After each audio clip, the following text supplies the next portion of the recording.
नमस्कार स्टूडेंट्स। अपना Indian polity चल रहा है जिसमें मैंने आपको सारे भाग 5 के सारे आर्टिकल एक एक करके करवा दिए। आज हम एक करेंगे, क्विक रिवीजन करेंगे भाग 5 के पूरे आर्टिकल 52 से लेकर 151 तक। कल का इससे जो पहले चैप्टर मैंने आपको दिया वो था कैग के बारे में, जिसके आर्टिकल क्या थे 148 से लेकर 151 तक। ठीक है जी, यानी कि आज हम क्विक रिवीजन करेंगे भाग 5 की पूरे के पूरे आर्टिकल 52 से लेकर 151 तक। आइए शुरू करते हैं। सबसे पहले यहाँ देखिए, जब मैंने आपको संविधान पढ़ाना शुरू किया था तो मैंने आपको एक बात बोली थी कि हमेशा कैसे करना है कि आप संविधान के 12 अनुसूचियाँ अलग है वो करवा दिया, प्रियम्बल अलग है वो करवा दिया, भाग 22 के 22।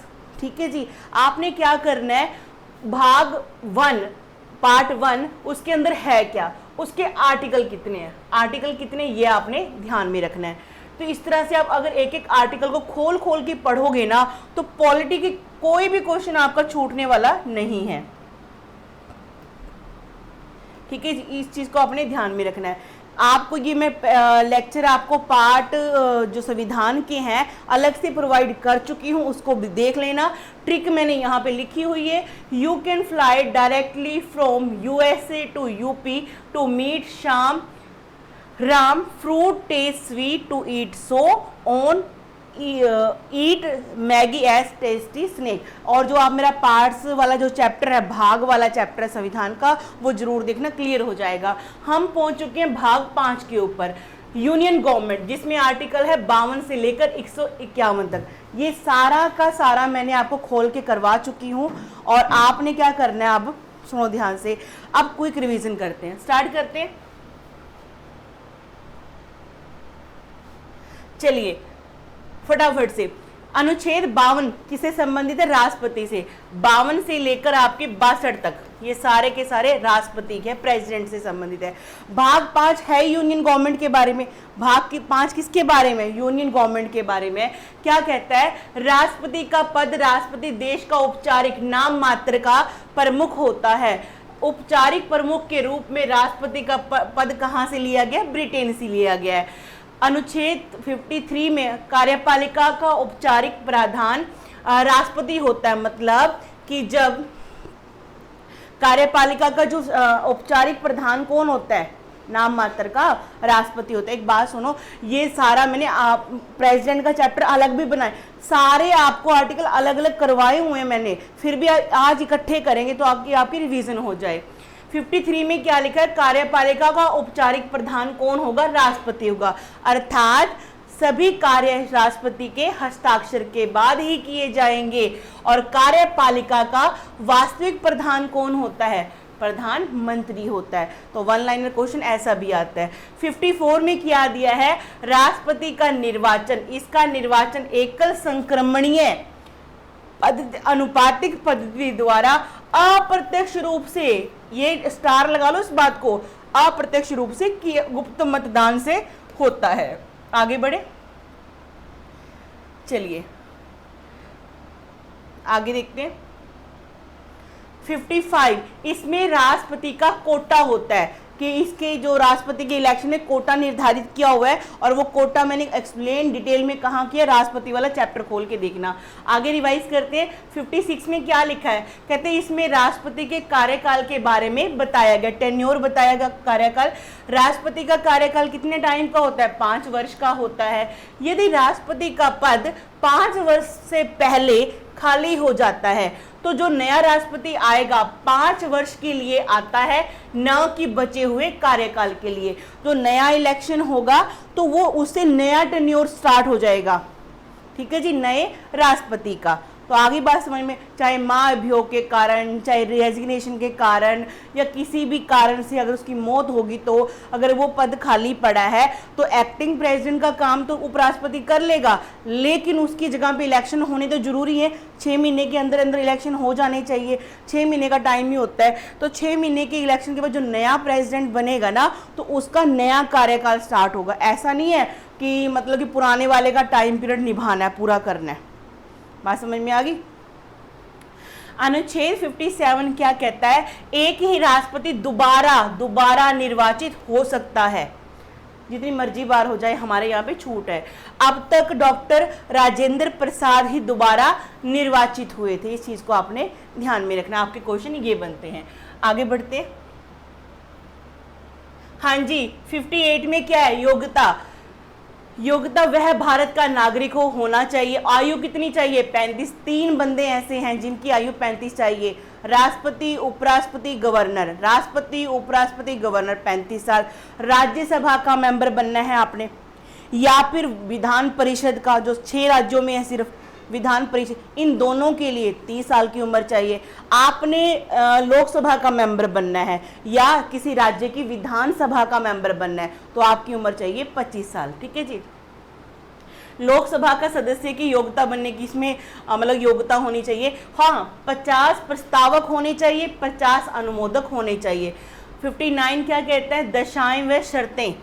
ठीक है जी, दशाएं व शर्तें कि वह पागल या फिर दिवालिया ना हो, दिवालिया मतलब बैंक करप्ट ना हो, इंसॉल्वेंट ना हो, लाभ के पद पे ना हो, सरकारी नौकरी ना करता हो। नेता वगैरह की सरकारी नौकरी नहीं होती, ये तो जनता के सेवक कहलाते हैं। कहते संसद या विधानमंडल में किसी का भी सदस्य न हो। अगर वो सदस्य पहले से है तो राष्ट्रपति का चुनाव लड़ने के बाद राष्ट्रपति का पद ग्रहण करने से पहले उसे उस पद से रिजाइन करना पड़ेगा। ठीक है जी, डबल नहीं हो सकता। उसे शपथ लेने से पूर्व अपने सदन की सदस्यता त्यागनी पड़ती है। मतलब अगर वो पहले से किसी मेंबर है राज्यसभा का, लोकसभा का या विधानसभा का या विधान परिषद का, तो इलेक्शन वो लड़ सकता है, लेकिन शपथ ग्रहण करने से पहले, उस सीट पे जाने से पहले उसको उसका पद छोड़ना पड़ता, जो पहले से उसने सीट ले रखी है। आगे बढ़े। हाँ जी, 60 वेरी वेरी इंपॉर्टेंट, ओथ के बारे में है। 60 क्या कहता है? ओथ के बारे में है। राष्ट्रपति को शपथ दिलाने का कार्यकाल सर्वोच्च न्यायालय के मुख्य न्यायाधीश करता है। कौन शपथ दिलवाता है राष्ट्रपति को? कौन दिलवाएगा जी? सीजीआई दिलवाएगा। इसकी अनुपस्थिति में अगर मान लो सीजीआई नहीं है तो सुप्रीम कोर्ट का जो बाकी, देखो सुप्रीम कोर्ट में जज कितने रहते हैं? 1 + 33। 1 कौन है? सीजीआई है। अगर सीजीआई नहीं है तो इनमें से जो सीनियर होगा ना 33 में से, वो शपथ दिलवाएगा। बात समझ में आ गई? आगे बढ़ते हैं। 61 क्या कहता है? देखो ओ से हो गया, 0 को ओ मान लो, ओथ। 0 क्या मान लो? ओथ मान लो। 61 से 1 को आई मान लो, इम्पीचमेंट। ठीक है जी। कहते राष्ट्रपति का महाभियोग, राष्ट्रपति का शब्द केवल राष्ट्रपति के लिए प्रयोग होता है। जो महाभियोग शब्द है संविधान में सिर्फ और सिर्फ किसके लिए यूज हुआ है? सिर्फ राष्ट्रपति के लिए। और सेम मतलब उसकी जो प्रक्रिया हटाने की है वही प्रक्रिया उपराष्ट्रपति पे भी लागू होती है, वही प्रक्रिया सीजीआई पे भी लागू होती है, वही प्रक्रिया आपकी जो सुप्रीम कोर्ट के अदर जजेज हैं उस पर भी लागू होती है। लेकिन उनके लिए शब्द क्या यूज करना है आपने? क्या यूज करोगे? संसदीय कार्यवाही। लेकिन बुक्स में या एग्जामिनर भी ऐसे महाभियोगी डालते हैं, कुछ इनका हो नहीं सकता। आगे कहते हैं यह प्रक्रिया जो महाअभियोग की प्रक्रिया हमने कहाँ से ली है? यूएसए से लिया है। सोर्सेस ऑफ इंडियन कॉन्स्टिट्यूशन का मेरा चैप्टर देखना, सारा डिटेल में करवाया हुआ है। कहते हैं अब तक किसी भी राष्ट्रपति पे महाभियोग नहीं लाया गया है। राष्ट्रपति पर महाभियोग किसी भी सदन में प्रारंभ हो सकता है, होता है ना, अभी राज्यसभा में लाएं कि लोकसभा में, किसी भी सदन में ला सकते हो आप। ठीक है जी। जिस सदन में महाभियोग प्रारंभ करना है उस सदन का 25% सदस्य अनुमोदित करेंगे। मान लो आपने लोकसभा में लेके आना है तो लोकसभा के जितने मेंबर है उसका 1/4 हिस्सा अनुमोदित करे भी हाँ लेके आना है, ले आए। ठीक है जी। फिर उस हाउस के 2/3 मेंबर जो प्रेजेंट है वो यस बोले, मतदान करे, तो स्पेशल मेजोरिटी से वो पास हो गया, तो फिर 14 दिन पूर्व क्या अनुमति देनी पड़ती है राष्ट्रपति को दूसरे हाउस में जाने से पहले। दूसरे हाउस में चला गया, वहां पे भी क्या होगा? 2/3 से मेजोरिटी से पास होगा, फिर आपका ये राष्ट्रपति को हटा दिया जाता है। आगे है कि अनुमोदन मिलने के बाद वह सदन 2/3 बहुमत से महाभियोग को पारित करेंगे। जब तक सदन महाभियोग पारित कर देता है दूसरा सदन में भेजने से पूर्व 14 दिन पहले इसकी सूचना राष्ट्रपति को दी जाती है कि भैया आपके खिलाफ हमने तो कांड कर लिया। ठीक है जी, सीधी सी बात है, ये कहानी है। चलिए 62 क्या कहता है, राष्ट्रपति के पद के रिक्त को भरने के लिए निर्वाचन करने का समय, कि राष्ट्रपति का अगर पद खाली है तो उसकी जगह पर जो एक्टिंग प्रेसिडेंट का काम तो कौन शुरू कर देगा, उपराष्ट्रपति। लेकिन प्रेसिडेंट तो लाना है ना, तो उस कितने समय के अंदर अंदर उसका निर्वाचन करवाना है।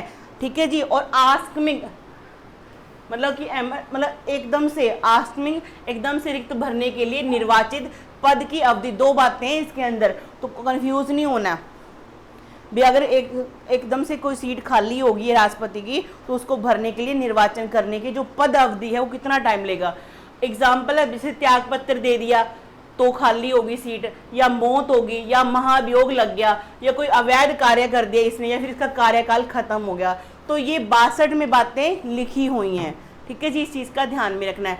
तो हमारे आर्टिकल 52 से 62 तक किससे संबंधित है, राष्ट्रपति से संबंधित है। डिटेल में मैं आपको पहले भी लेक्चर आपको प्रोवाइड कर चुकी हूँ, वो भी जरूर देखना। आगे बढ़ते हैं। हाँ जी, यहाँ पे है 63, ये आपका स्टार्ट होता है उपराष्ट्रपति के पद की चर्चा है कि भारत का क्या होगा, एक उपराष्ट्रपति भी होगा। जो कहाँ से लिया हमने, यूएसए के संविधान से ये मतलब प्रोविजन लिया है। 64 क्या कहता है, वो राष्ट्रपति ही राज्यसभा का सभापति होगा। बात समझ में आई कि जो उपराष्ट्रपति होगा ना, अब 63 में लिख दिया, वही उपराष्ट्रपति राज्यसभा का क्या होगा, चेयरमैन भी होगा। समझे बात। किंतु वह राज्यसभा का सदस्य नहीं होता। बात समझ में आ गई, किंतु वह राज्यसभा का सदस्य नहीं होता।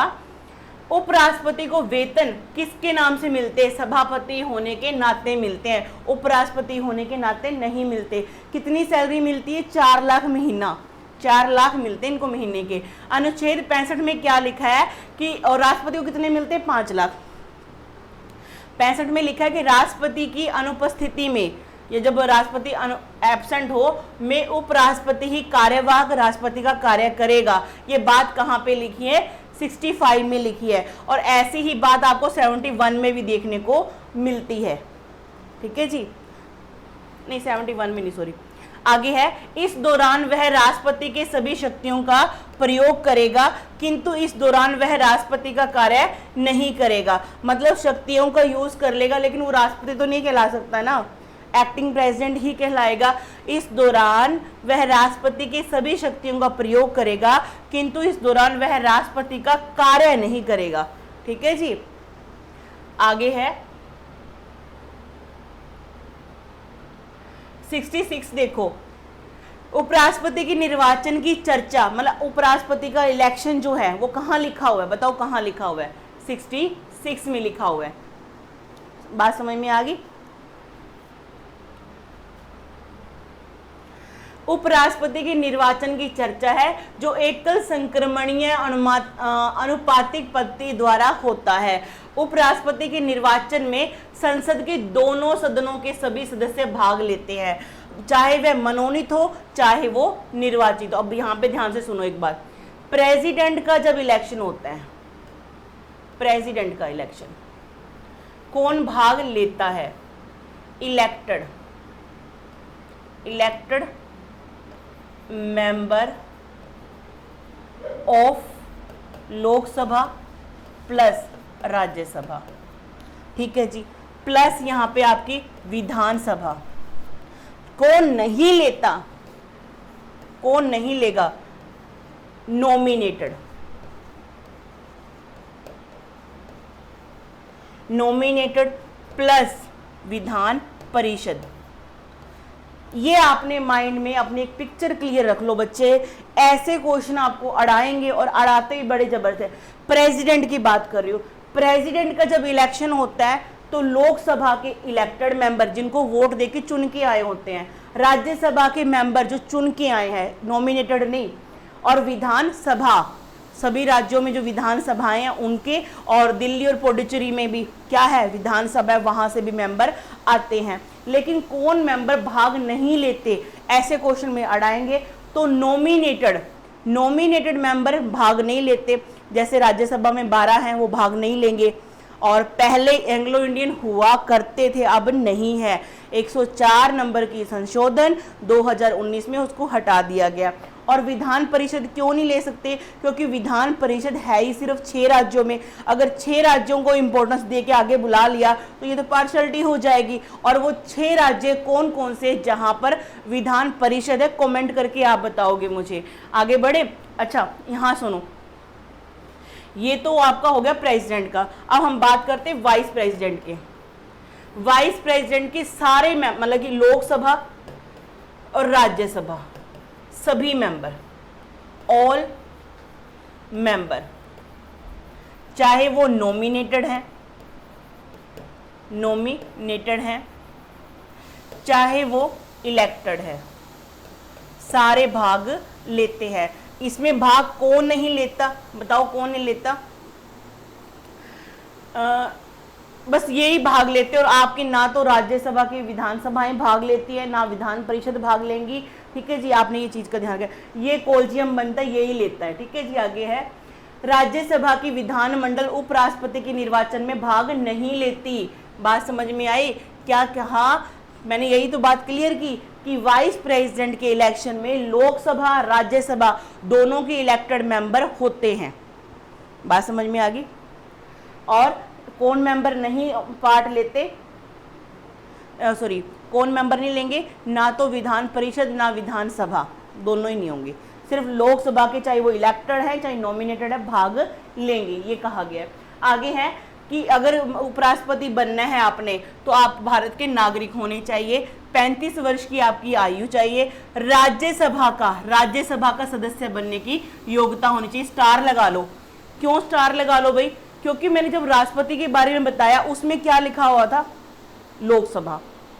ठीक है, लेकिन वहां पे गलती थी, राज्यसभा मतलब कि उसमें उम्र जो चाहिए 35 ही चाहिए, लेकिन बाकी योग्यताएं सारी की सारी लोकसभा वाली चाहिए आपको। पागल व दिवालिया नहीं होना चाहिए, लाभ के पद पे नहीं होना चाहिए, और आपके 20 प्रस्तावक और 20 अनुमोदक होने चाहिए। और राष्ट्रपति के कितने होने चाहिए? 50 अनुमोदक और 50 प्रस्तावक होने चाहिए। और 15,000 रुपए की राशि आपने क्या करनी है? आरबीआई में जमा करवानी होती है, जमानत राशि है।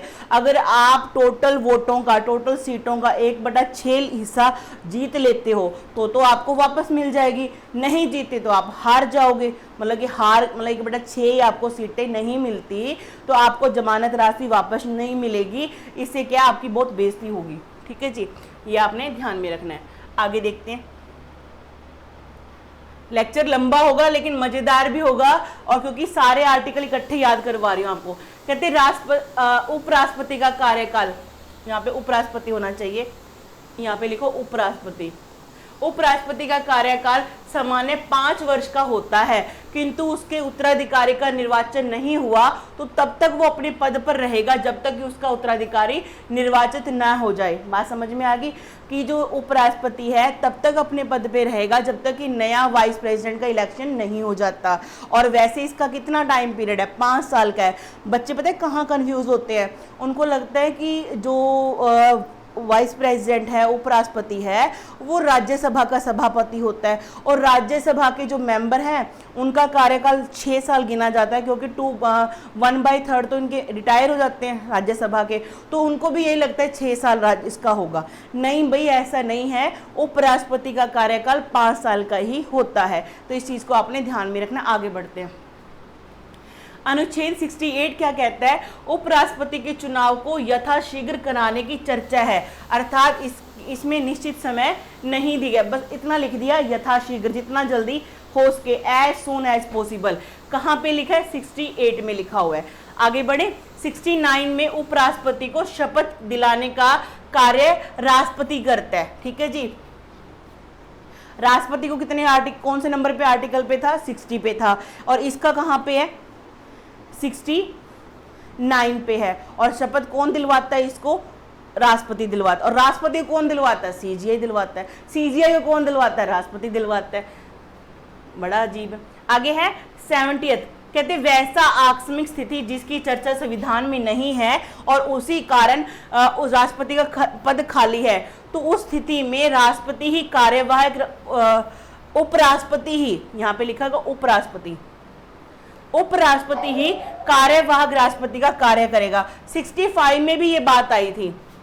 65 का कारण बता दो क्या था? महाभियोग लग गया, मृत्यु आ गई, ठीक है जी, या मौत हो गई उसकी, या महाभियोग लगा दिया, या क्या कर दिया, अवैध कार्य में कोई इसको पकड़ा गया, ऐसा कुछ करे, तो 65 के अनुसार उसको क्या कर देंगे, उपराष्ट्रपति उसका कार्यकाल संभाल लेगा। ठीक है। 70 में क्या कंडीशन है? 70 में मरा नहीं है, जिंदा है लेकिन बीमार है, बाहर गया है देश से, ऐसा है, या उसको किडनैप कर लिया किसी ने। दोनों स्थितियों को समझो। 65 में उपराष्ट्रपति राष्ट्रपति का काम करेगा। क्यों करेगा? क्योंकि राष्ट्रपति की या तो मौत हो चुकी है, या उस पर महाभियोग लग चुका है, या उसने त्याग पत्र दे दिया। ठीक है। 65 बच्चे बड़े कंफ्यूज होते हैं, मैडम 65 में भी ऐसा ही लिखा है, क्योंकि बुक्स है ना शॉर्ट में दे देती हैं, बात पूरी देती नहीं है ना। और 70 में क्या लिखा है? 70 में लिखा है कि अगर वो बीमार है, बाहर गया है, किडनैप हो गया, उसका पद तो खाली नहीं है ना, बंदा तो उस पद पे था, लेकिन किसी कारण बीमार है, अपहरण हो गया उसका, देश से बाहर गया है, तो उस स्थिति में क्या करेगा? जो उपराष्ट्रपति है राष्ट्रपति का कार्यकाल संभालेगा। आई बात समझ में? 65 और 70। 65 यहां देख ही लो, आपको दिखाई देती हूँ।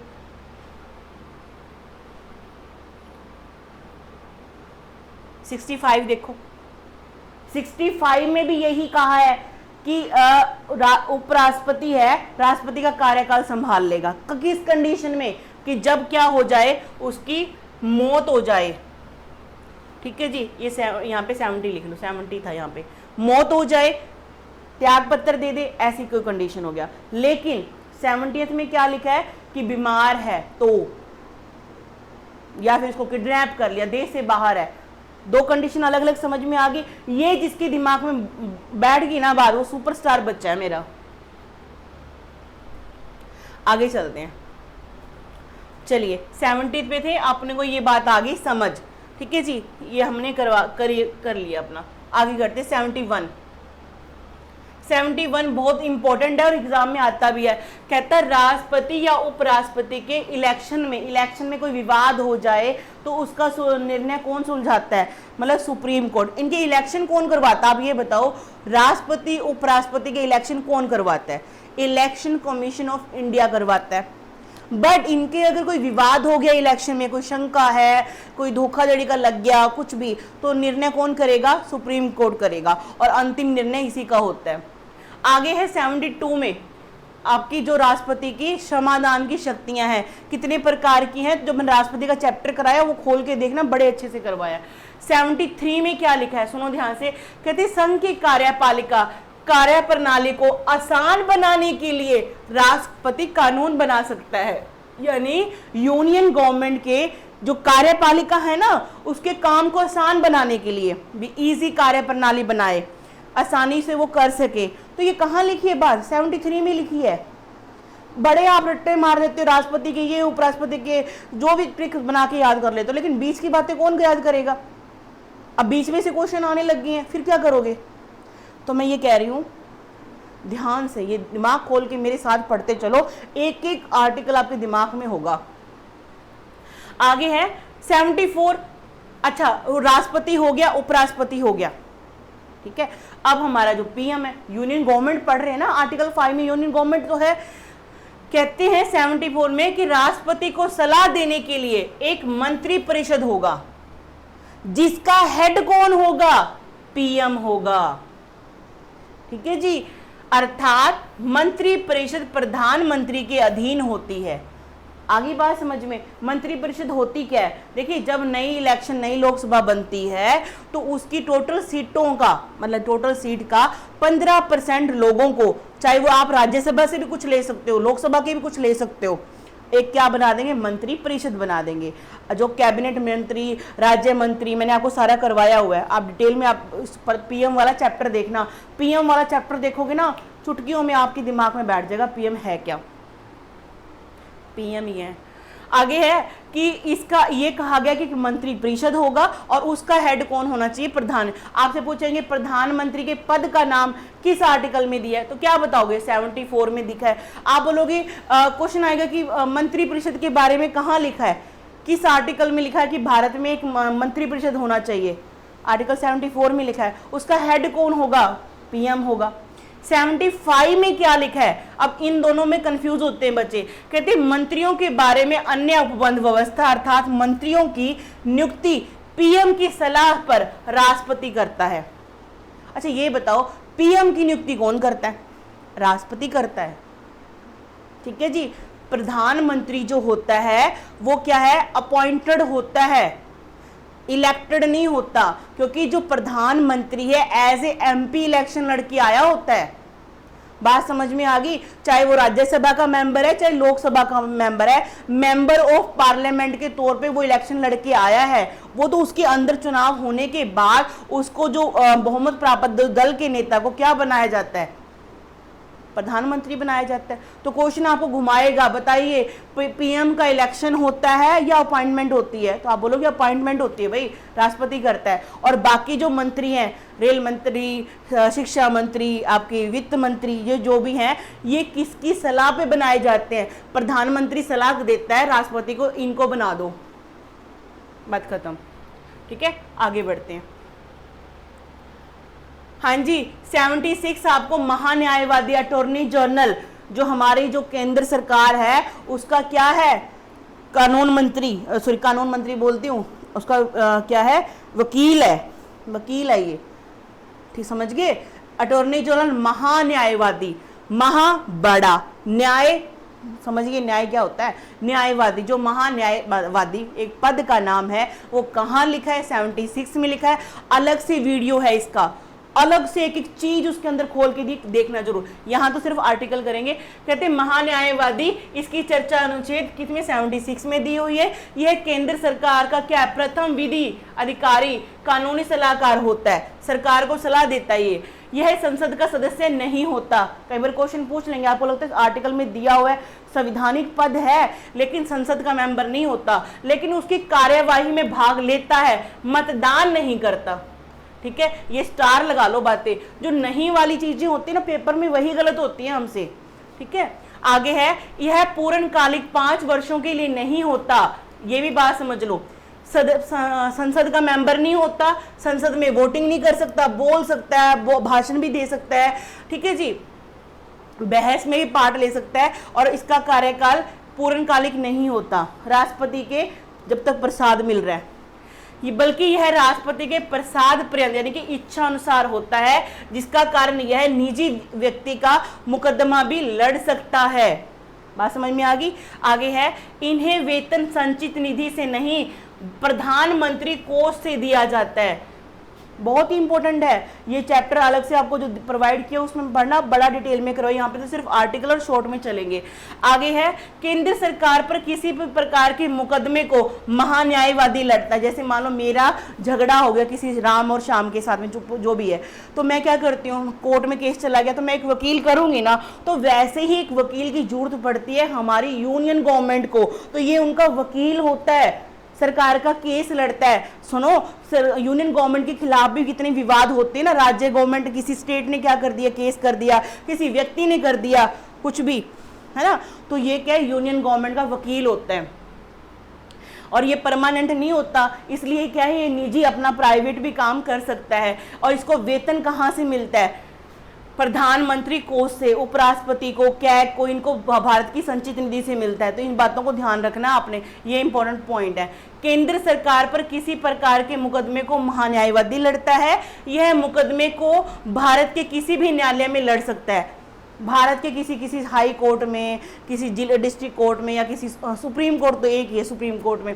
ठीक है, इसकी योग्यता क्या होती है, सर्वोच्च न्यायालय के जज बनने के बराबर होती है। बात समझ रहे हो, इसकी जो योग्यता कितनी होती है, सर्वोच्च न्यायालय का जो न्याय बनने की, यानी कि किसी हाई कोर्ट में 10 साल का या तो वकील रहा हो, या फिर 5 साल वो जज रहा हो, और या फिर नहीं होना, ये तो क्या राष्ट्रपति की निगाह में कानून का अच्छा ज्ञानी होना चाहिए, ज्ञाता होना चाहिए।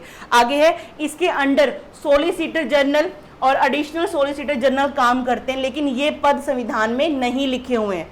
बात समझ रहे हो, ये क्या है, क्रिएट किए हुए हैं,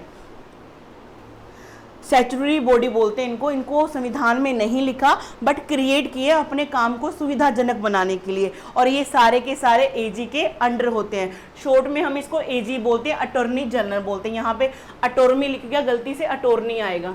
ठीक है जी, आगे बढ़ते हैं। चलिए 77 देखते हैं।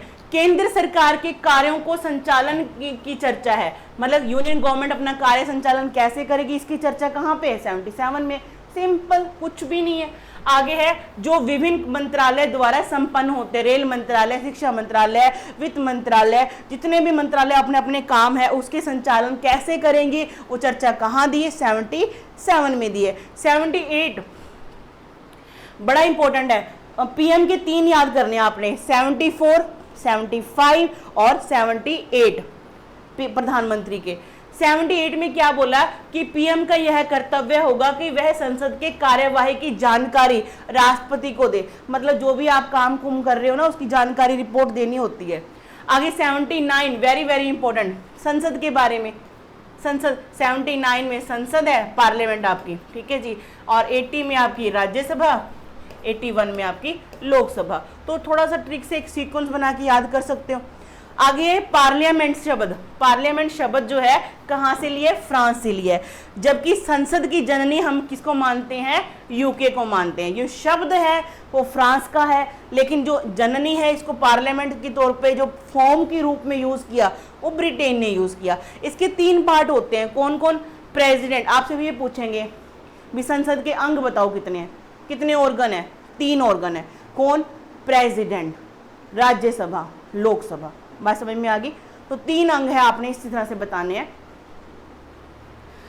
और क्वेश्चन में ये दे देगा इनमें से कौन सा अंग संसद का नहीं है, तो 3 अंग आपको पता होना चाहिए, कौन कौन, राष्ट्रपति, राज्यसभा, लोकसभा। 77 हमारा हो गया, 78 भी हो गया। 79 में देखते हैं। 79 में क्या है, राज्यसभा के बारे में है, डिटेल में करा चुकी हूँ चैप्टर, फिर भी देख लेना। राज्यसभा में क्या होता है, इसका कभी विघटन नहीं होता, भंग नहीं होती, ये परमानेंट है। ठीक है जी, परमानेंट कैसे, क्योंकि इसके जो मेंबर है 1/3 मेंबर क्या है, रिटायर होते रहते हैं हर 2 साल के बाद, तो टेन्योर चलता रहेगा। यानी कैसे कहते हैं, ये विघटन नहीं होता इसका, जिस कारण इसे स्थायी या उच्च सदन भी कहते हैं, इसे उच्च सदन भी बोलते हैं भी। ठीक है जी,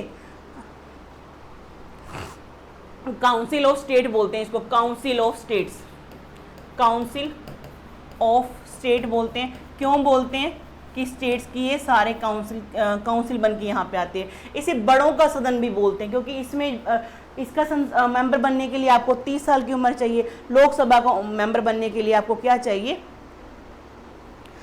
25 साल की उम्र चाहिए। आगे है, इसके निर्वाचन में जनता भाग नहीं लेती। इसका इलेक्शन कैसे होता है, इनडायरेक्ट रहता है। जो हम एमएलए चुनते हैं ना उसका तो डायरेक्ट होता है, हमारे चुने हुए एमएलए राज्यसभा के मेंबर चुनते हैं, हमारे चुने हुए एमएलए राज्यसभा के मेंबर को चुनाव करते हैं। आगे देखते हैं, इसे अप्रत्यक्ष मतदान कहा जाता है, इनडायरेक्ट से होता है। ठीक है जी, राज्यसभा का।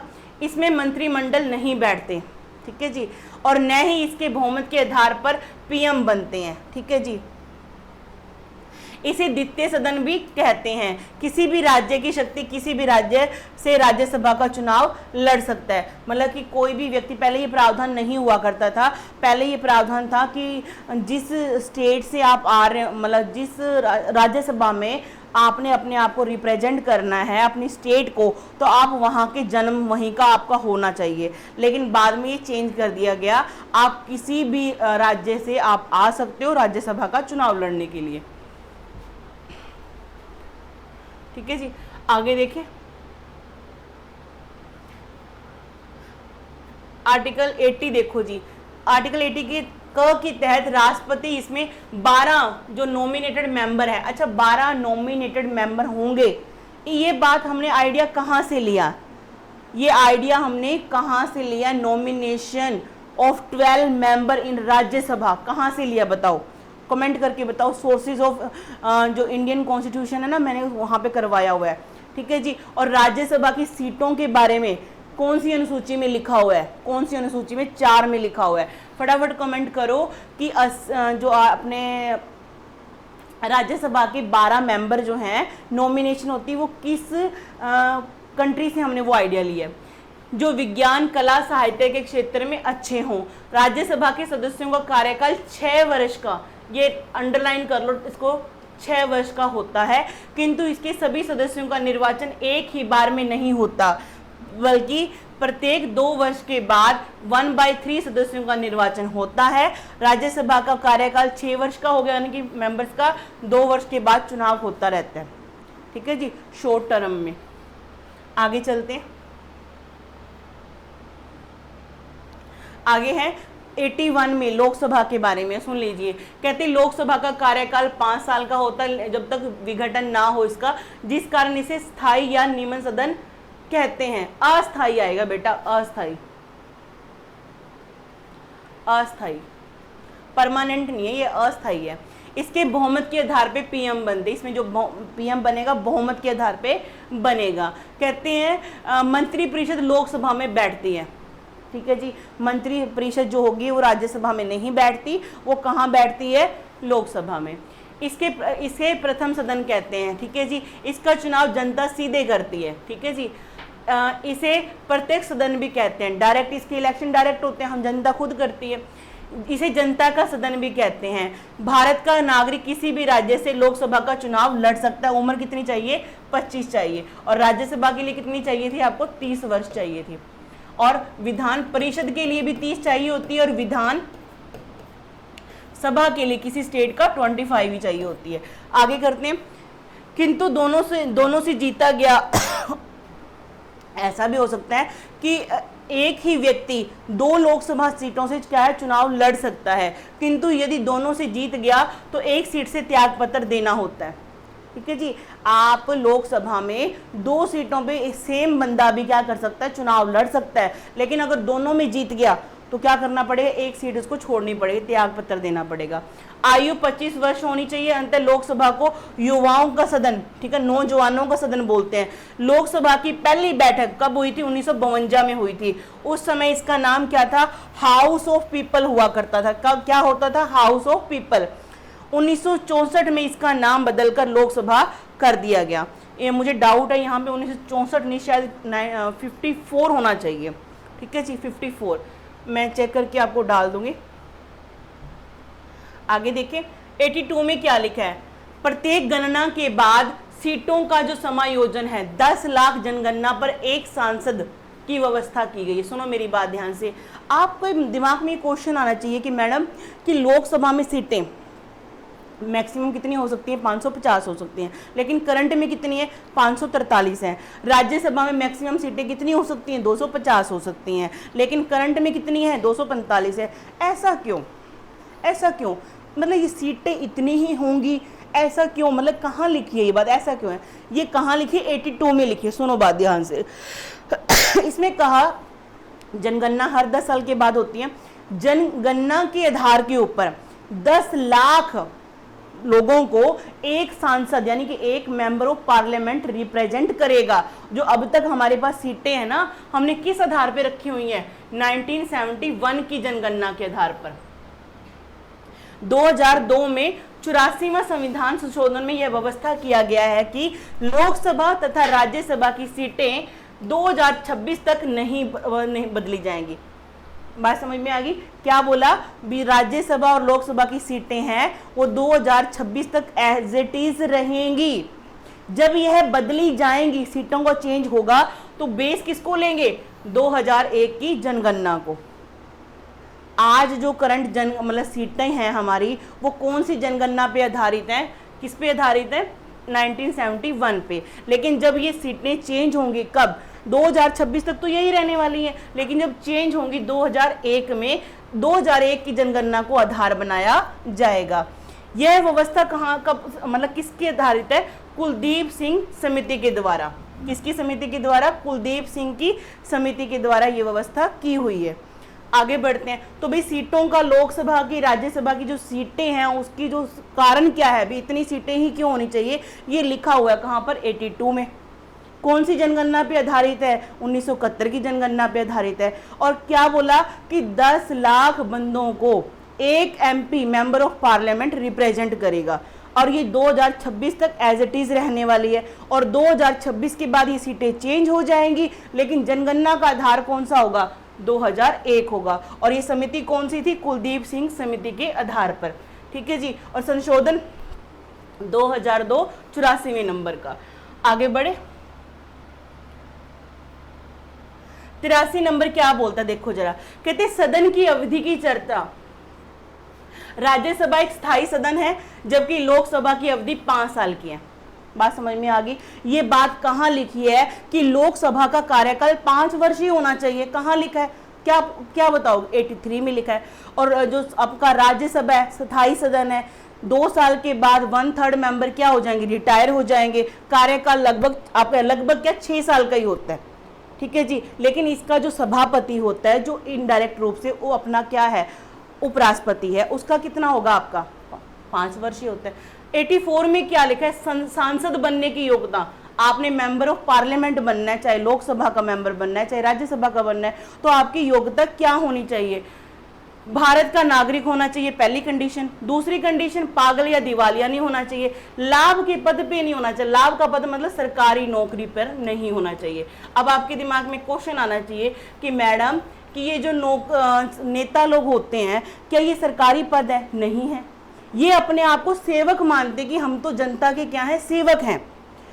कोई भी मंत्री संतरी जितने भी हैं, ये कोई भी क्या है, कोई भी लाभ के पद पे नहीं होते, ये जनता के सेवक कहलाते हैं। और ये कोई भी चुनाव लड़ सकते हैं, और उनको चुनाव लड़ने के बाद अगर वो जीत गए, शपथ लेने से पहले अपनी प्रीवियस पहले से जो सीट पे है उसे त्यागपत्र देना होगा।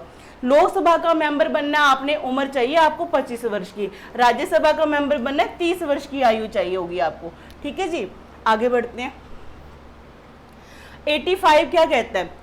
कहते इसमें सत्र के लिए आहूत मतलब बुलाना।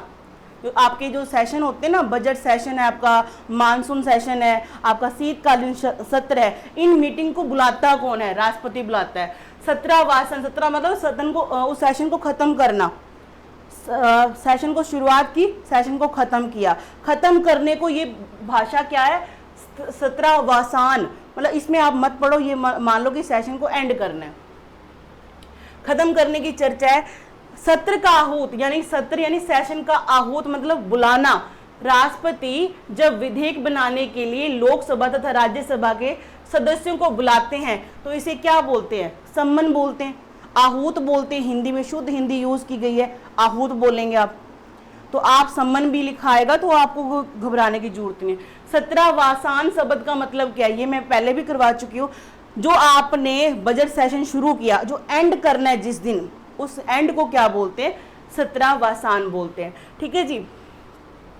यह दोनों सदन कानून बना लेते हैं तो राष्ट्रपति सत्र को समाप्त करके उन्हें वापस अपने क्षेत्र में भेज देता है। ठीक है भी। चलो ये डिस्कशन हो गया, ये हमारा डिसीजन हो गया। अब जाओ अपने अपने डिपार्टमेंट में काम करो जाके। तो एंड कौन करेगा? छुट्टी कौन करेगा? उनकी राष्ट्रपति करेगा। कार्यवाही स्थगित करना, एडजर्नमेंट क्या होती है? जैसे मान लो सेशन चल रहा है, सेशन चल रहा है। अनुशासनहीनता, मान लो इनकी बहस होगी, इनडिसिप्लिन क्रिएट कर दिया इन्होंने, अब शोर शराबा होना शुरू हो गया, तो स्पीकर क्या करेगा? मीटिंग इज अर्जेंट बोलते हैं। बीच में क्या करेगा? कुछ टाइम, मिनटों के लिए या कुछ घंटों के लिए या कुछ दिनों के लिए छुट्टी कर सकता है। भी बहुत इनडिसिप्लिन क्रिएट किया, मैंने नहीं करवानी आपकी मीटिंग। शोर शराबे के कारण सदन की कार्यवाही कुछ घंटा, कुछ दिनों के लिए स्थगित कर देना। लोकसभा के अध्यक्ष या राज्यसभा के सभापति, सेनापति नहीं सभापति, सभापति करते हैं। अगर मीटिंग लोकसभा में चल रही है तो ये शोर शराबे के कारण, जो इनडिसिप्लिन क्रिएट होने के कारण, लोकसभा का स्पीकर लोकसभा में कर सकता है और सभापति चेयरमैन राज्यसभा में कर सकता है। विघटन क्या होता है? सुनो ध्यान से। कहते राज्यसभा का विघटन नहीं होता, भंग नहीं होती, मतलब ये चलती रहती है। विघटन नहीं होता, बल्कि लोकसभा का विघटन होता है। लोकसभा का समय से पूर्व यानी 5 साल से पहले भी क्या है? इसको खत्म किया जा सकता है। आगे है, यदि बहुमत, ये यहाँ पे गलत लिखा, हाँ 273 सीट से स्पेशल मेजोरिटी से अगर पास हो जाए, ठीक है जी, तो पीएम क्या है, मंत्रिमंडल से प्रस्ताव पारित करके लोकसभा को क्या है, विघटित करवा सकता है। ये किसके पास है, प्रधानमंत्री करवा सकता है। और ये सिफारिश किसको करेगा, राष्ट्रपति को करेगा। संसद के सत्र, भारतीय संसद के 3 सत्र होते हैं, पता ही आपको 3 सेशन होते हैं, 3 मीटिंग कह लो आप, ऐसे बोल सकते हो। पहला अपना है बजट सत्र, ये शुरुआत होती है फरवरी से मई तक चलता है, ये सबसे बड़ा सत्र है, टाइम पीरियड इसका ज़्यादा होता है, फरवरी, मार्च, अप्रैल, मई। बात समझ में आ गई, मई हो गया अपना। इसमें क्या होता है, ये फाइनेंशियल ईयर के बारे में बात करते हैं, फाइनेंशियल ईयर बजट का जो चैप्टर कराया उसमें डिटेल में देखना। ये सबसे बड़ा होता है, फरवरी, मार्च, अप्रैल, मई, जून में इनको छुट्टियाँ, जैसे बच्चों को छुट्टियाँ होती है ना, नानी के जाना है, इनको भी छुट्टियाँ हो जाती है। फिर आपका मानसून सत्र, हमारे भारत में मानसून कब स्टार्ट होता है, जुलाई में, जुलाई अगस्त में, तो ये सेशन जुलाई अगस्त में होता है। शीतकालीन यानी ठंडे मौसम में, अक्टूबर को इनको, सितंबर में फिर छुट्टियाँ हो जाएंगी। फिर आपका यहाँ पे आएगा नवंबर से दिसंबर तक, सबसे छोटा होता है, ठीक है जी, सबसे छोटा सत्र आपका यहाँ देखने को, ये जुलाई से सितंबर आएगा, यहाँ पे जुलाई से सितंबर चलेगा। रिमार्क क्या है, नोट करने वाली बात क्या है, कहते हैं संसद के किन्हीं 2 सत्रों के बीच में मैक्सिमम गैप कितना हो सकता है, कितना गैप, 6 महीने मैक्सिमम, इससे ज़्यादा गैप नहीं होना चाहिए। कहते हैं संसद के किन्हीं 2 सत्रों के बीच अधिकतम 6 माह का अंतराल हो सकता है।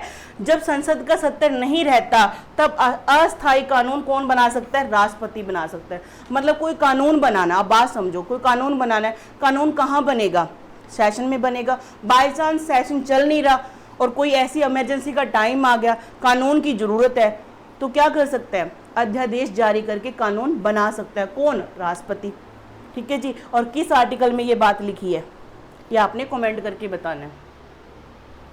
आगे बढ़े, चलिए, आर्टिकल आपका 86 क्या कहता है, राष्ट्रपति का अभिभाषण।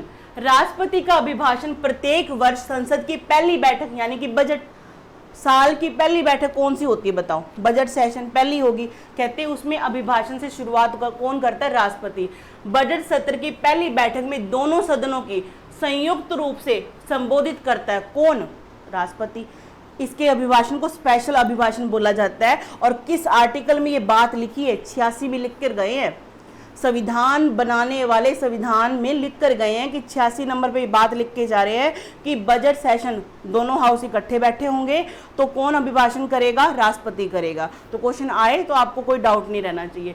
87 क्या, राष्ट्रपति का जो अभिभाषण होता है ना, मंत्रिमंडल द्वारा लिखा होता है। सीधी सीधी बात है जी, जो हमारा राष्ट्रपति है ना वो स्पीकर है, मतलब स्पीकर जो रेडियो है, रेडियो को बटन दबाते हैं कौन, मंत्री। मंत्रिपरिषद ने जो भाषण लिख दिया ये उसको पढ़ के सुना देता है, रेडियो एक तरह से ये, क्योंकि नाम मात्र का आपको पता है सारा जो शक्तियां किसके पास है, पीएम के पास है। 87 क्या बोलता है, राष्ट्रपति का विशेष अभिभाषण 5 वर्ष की, ये विशेष आ गया जी, वो सिंपल अभिभाषण ये विशेष है। कहते राष्ट्रपति का विशेष अभिभाषण 5 वर्ष के बाद नवनिर्वाचित लोकसभा की पहली बैठक संयुक्त रूप से राष्ट्रपति संबोधित करते हैं। मतलब कि जैसे मान लो ये 17वीं लोकसभा चल रही है अपनी, जब ये 2024 में नई लोकसभा बन के आएगी तो जो स्पेशल अभिभाषण होगा, वेलकम करेगा, मतलब कौन करेगा, ये राष्ट्रपति करेगा। ये बात कहाँ पे लिखी है, कहाँ पे लिखी है, 87 में लिखी है। और 86 में क्या बात लिखी है कि बजट सेशन का, साल का पहला सेशन जो होगा उसका अभिभाषण कौन करेगा, राष्ट्रपति करेगा। सिंपल बात है। यहाँ पे क्या है, नई लोकसभा के बारे में, वहां पे बजट के भाषण के बारे में, बजट के यानी कि सेशन का पहला भाषण कौन करेगा, राष्ट्रपति। 88 क्या बोलता है, सदन में मंत्री तथा महान्यायवादी तथा विशेष प्रावधान है जिसके तहत मंत्री तथा महान्यायवादी किसी भी सदन में बोल सकते हैं। कौन जी, महान्यायवादी। महान्यायवादी का आर्टिकल कौन सा है, 76 है। इसकी सैलरी कहाँ से मिलती है, प्रधानमंत्री फंड से मिलती है। वेरी वेरी इंपॉर्टेंट क्वेश्चन है, अभी मैंने आपको समझाया, ठीक है जी। कहते हैं ये वहाँ सदन में बैठ सकता है, बोल भी सकता है, किंतु मतदान नहीं कर सकता। ये मैंने बता दिया आपको। मंत्री अपने सदन में जाकर वोट करता है, मंत्री अपने सदन में वोट जाके करेगा, ठीक है जी। मतलब जैसे मान लो राज्यसभा में मीटिंग चल रही है, लोकसभा का मेंबर वहां बैठा है तो उसे अपने सदन में जाके वोटिंग करनी होती है, जिस सदन का वह सदस्य होता है। ये बात नोट कर लेना। आगे बढ़े,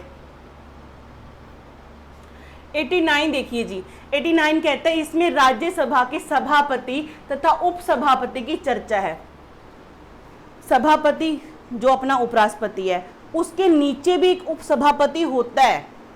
अब आर्टिकल तो याद कर लेते हैं कि भाई राष्ट्रपति के हो गए 52 से 62, उपराष्ट्रपति के 63 से लेकर 69 तक हो गए, लेकिन जो उपसभापति, समझ रहे हो, उसकी चर्चा कहाँ की गई है? सभापति और उपसभापति की चर्चा 89 में की गई है। राज्यसभा का सभापति किसी भी सदन का सदस्य नहीं होता, क्योंकि वह भारत का क्या होता है? उपराष्ट्रपति होता है। ये क्वेश्चन अड़ाता है बच्चों को हमेशा। क्या बोला कि जो राज्यसभा का जो सभापति है ना, वो उस राज्यसभा का मेंबर नहीं होता कभी भी। ठीक है, हमें ये लगता है कि राज्यसभा का सभापति है तो ऑटोमेटिकली मेंबर ही हो जाएगा, नहीं होता भाई। आगे है, राज्यसभा का पदेन सर्वोसर्वा कौन होता है? सभापति होता है। मत बराबर होने पर सभापति अपना मत देते हैं। सुनो मेरी बात ध्यान से, किसी टॉपिक पे मतलब कि कोई बहस चल रही है, बोलते हैं कि वोटिंग करा लेते हैं, देखते हैं कौन फेवर में है कौन इसके अगेंस्ट है, जिसकी ज़्यादा वोट होंगे वो चीज़ लागू हो जाएगी। कहते हैं ठीक है जी करा लेते हैं। वोट डाले गए, दोनों के बराबर हो गए, दोनों के क्या है? बहस में बराबर आ गए। अब क्या करें? अब निर्णायक मत, कास्टिंग वोट का काम कौन करता है? राज्यसभा में सभापति और लोकसभा में स्पीकर करता है निर्णायक मत का काम।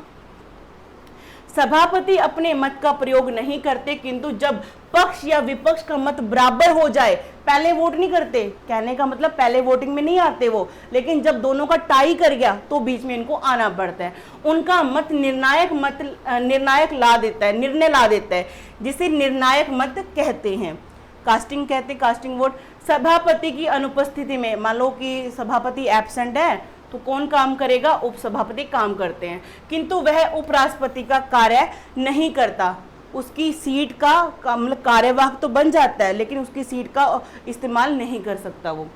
आगे है, राज्यसभा अपने सदस्यों में से ही उपसभापति को चुनते हैं। अब आप बोलोगे मैम भी उपराष्ट्रपति का तो चुनाव होता है जैसे राष्ट्रपति का होता है, उसमें कौन कौन भाग लेते हैं? राज्यसभा और लोकसभा के सभी मेंबर, इलेक्टेड हैं चाहे नॉमिनेटेड, सारे पार्ट ले लेते हैं। ना तो विधानसभा आती ना विधानमंडल आती, ठीक बात है, लेकिन ये उपसभापति ये जो है इसका इलेक्शन कहाँ से होता है?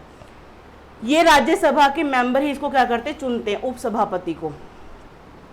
रिमार्क्स देखिए क्या है, जब सभापति तथा उपसभापति दोनों ही एब्सेंट होते हैं। जब मैंने राज्यसभा कराया तब भी आपको डिटेल में कराया था, मान लो सभापति भी नहीं है उपसभापति भी नहीं है, उस कंडीशन में एक इनका पैनल होता है मेंबर्स का, उन पैनल में से किसी भी सीनियर मेंबर को उसका काम करना होता है। क्या लिखा है? जब सभापति तथा उपसभापति दोनों उपस्थित रहे तो राज्यसभा में 5 वरिष्ठ सदस्य, 5 मेंबर का एक पैनल बैठता है, उसमें से राष्ट्रपति कहेगा भाई तू ऐसे कर, ये काम कर ले। अब अस्थाई सभापति बन जा, अस्थाई कि कहीं बाहर गया हो, बीमार हो तो वापस तो आएंगे ना, तो आपको अस्थाई रूप से आप इसके क्या बन जाओ? सभापति बन जाओ। ये कौन बोलेगा? राष्ट्रपति बोलेगा।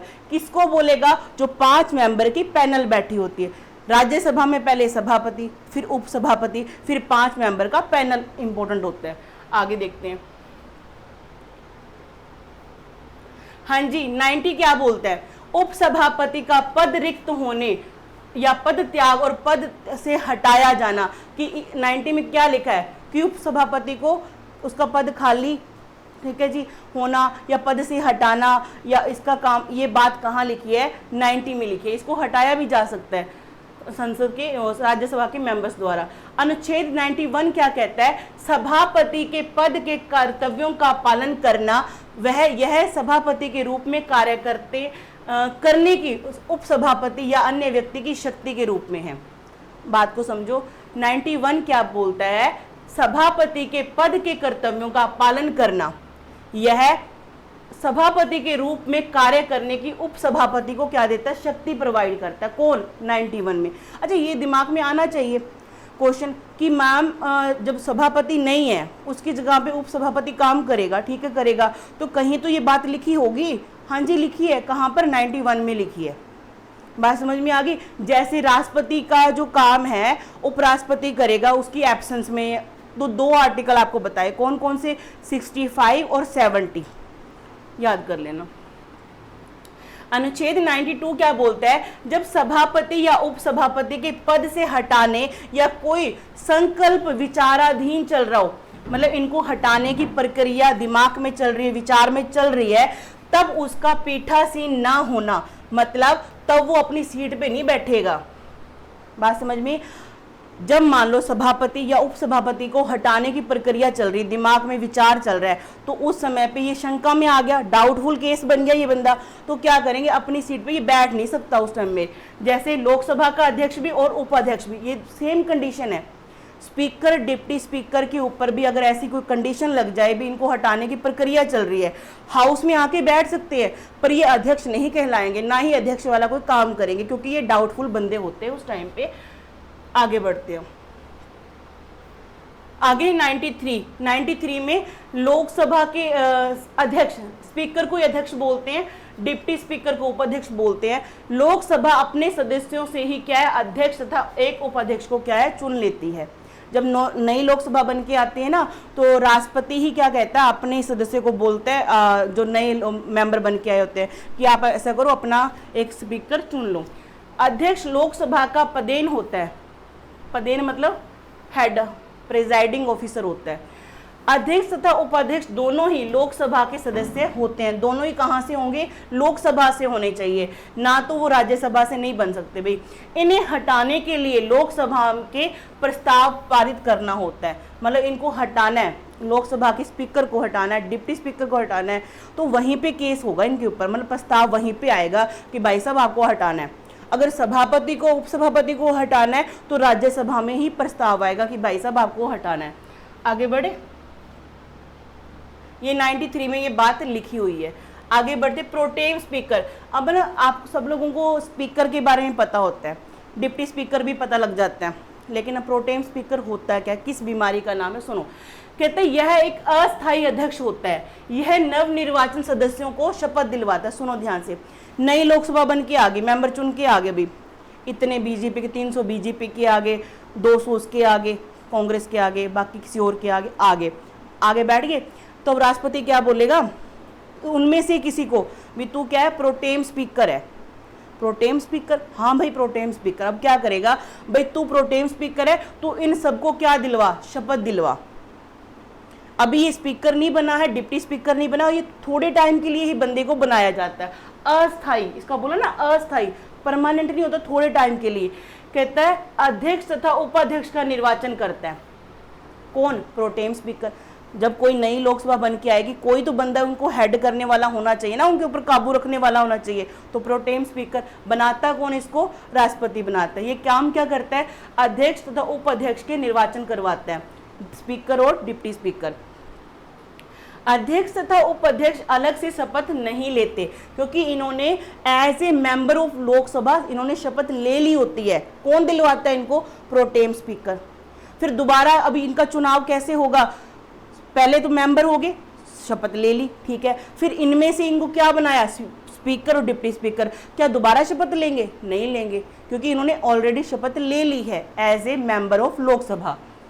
आगे है, बल्कि एक सामान्य सदस्य के रूप में प्रोटेम स्पीकर द्वारा शपथ पहले ले लेते हैं, ठीक है जी।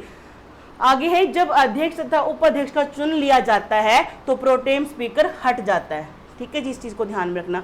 प्रोटेम स्पीकर उसे बनाया जाता है जो लोकसभा में क्या है, सीनियर होता है, ठीक है जी, उम्र ज्यादा होगी या सीनियोरिटी ज्यादा होगी जिसका, ऐसे। इसकी शक्तियां क्या होती है, सुनो ध्यान से, अध्यक्ष की, स्पीकर की, स्पीकर जो लोकसभा में बैठता है उसकी शक्तियां क्या होती है, सुनो। लोकसभा की बैठक को नियंत्रित करता है, कंट्रोल ये करता है, आपने देखा होगा ना न्यूज में आता है, आप चुप कर जाइए, आप बोलिए, उनको बोलने दीजिए, जो स्पीकर बड़ी चेयर पे बैठा होता है उसको बोलते हैं। कोई विधेयक धन विधेयक है या नहीं, इसका निर्धारण कौन करता है, स्पीकर करता है। धन विधेयक है, हमेशा मनी बिल जो है लोकसभा में ही प्रेजेंट होता है, और इसका डिसीजन कौन करता है कि ये मनी बिल है कि नहीं, कौन, स्पीकर करता है। लोकसभा का सचिवालय सेक्रेटेरिएट अध्यक्ष के अधीन होता है, स्पीकर, डिप्टी स्पीकर, उसके नीचे एक सेक्रेटेरिएट भी होता है जिसे क्या बोलते हैं, सचिवालय, वो क्या है, लोकसभा के स्पीकर के अंडर होता है। विदेश जाने वाले संसदीय प्रतिनिधि का नाम की जो नियुक्ति है वो कौन करता है, नियुक्त आएगा यहाँ पे, नियुक्त, स्पीकर करते हैं। मतलब जो हमारे जो लोकसभा के मेंबर है जो दूसरी कंट्री में हमारे भारत को रिप्रेजेंट करते हैं, तो कौन बंदा जाएगा ये डिसाइड कौन करेगा? लोकसभा का स्पीकर करता है। गणपूर्ति क्या होती है? भी कोई मीटिंग करनी है तो कम से कम कितने बंदे प्रेजेंट होने चाहिए? 1/10 सीट होनी चाहिए, यानी कि टोटल सीट का 1/10, यानी कि आपके अगर 500 मेंबर है तो कितने हो जाएंगे 1/10? 50 मेंबर कम से कम सीट में वहाँ पे प्रेजेंट होने चाहिए। अगर ये सीट इतने मेंबर नहीं आए मीटिंग में, मान लो सबको आना होता है, इनविटेशन तो सबको भेजा जाता है कि आओ, अगर मान लो 50 मेंबर आ गए तो मीटिंग हो जाएगी, अगर नहीं आए तो नहीं होगी। टोटल सीट का 1/10 निकालते हैं। कितने इसके अभाव में लोकसभा का कार्यवाही को अध्यक्ष क्या करता है? रोक देता है, मीटिंग नहीं होगी। क्यों नहीं होगी? क्योंकि 1/10 मेंबर तो आए नहीं। संयुक्त अधिवेशन की अध्यक्षता लोकसभा अध्यक्ष करते हैं। देखो 108 नंबर आर्टिकल में ज्वाइंट सेशन की बात की गई है। राज्यसभा और लोकसभा की ज्वाइंट मीटिंग बुलानी है। कौन बुलाएगा? राष्ट्रपति बुलाएगा। अब इतने मेंबर बैठेंगे कहाँ पे? सेंट्रल हॉल में बैठते हैं, ठीक है जी, सेंट्रल हॉल में बैठेंगे। अब इनका हेडिंग कौन करेगा? आपको दिमाग में ये आएगा भी प्रेसिडेंट ने बुलाए हैं, बड़ा अधिकारी है, वही वो करेगा? ना भाई ना, स्पीकर ही उनकी क्या करेगा? अध्यक्षता करता है। कितनी पावर है इसके पास। संसद के विभिन्न समितियों, संसद की जो समितियां करवाई हैं मैंने, स्टैंडिंग कमेटीज है, एडहॉक कमेटीज है, जिसमें वित्तीय समितियां, आपकी जांच समितियां ये करवाई थी ना, उसमें उसकी बात कर रहे हैं। कहते हैं संसद की विभिन्न समितियों के सदस्य की नियुक्ति अध्यक्ष करते हैं। जो स्टैंडिंग कमेटी है वो 1 साल के लिए बनाई जाती है, टोटल 6 हैं, और ये बनाता कौन है? स्पीकर बनाता है, ठीक है जी। अध्यक्ष अपने मत का प्रयोग नहीं करते, किंतु पक्ष या विपक्ष में मत बराबर होने पर निर्णय मत देता है। मान लो लोकसभा में किसी मुद्दे के ऊपर बहस चल पड़ी, लास्ट में क्या होता है? भाई वोटिंग करा लो, जो बहुमत में होंगे तो बिल पास हो जाएगा, नहीं तो नहीं होगा। तो वोटिंग करवाई, बराबर बैठ गया। यही राज्यसभा में होता है। तो पहले तो स्पीकर क्या वोट नहीं देता अपना, जब ये टाई हो जाते हैं आपस में, मतलब 50 इधर हो गए 50 इधर हो गए, तो निर्णायक मत का काम कौन करता है? स्पीकर करता है। ऐसे ही राज्यसभा में सभापति करता है। आगे बढ़ते हैं। 94 क्या बोलते हैं? अध्यक्ष और उपाध्यक्ष का पद रिक्त होना, त्याग और पद से हटाए जाना। ये कहाँ पे बात लिखी है? कहाँ पे? 94 में। 95 में क्या लिखा है? अध्यक्ष के पद के कर्तव्यों को पालन करना तथा अध्यक्ष के रूप में कार्य करने की उपाध्यक्ष को शक्तियां।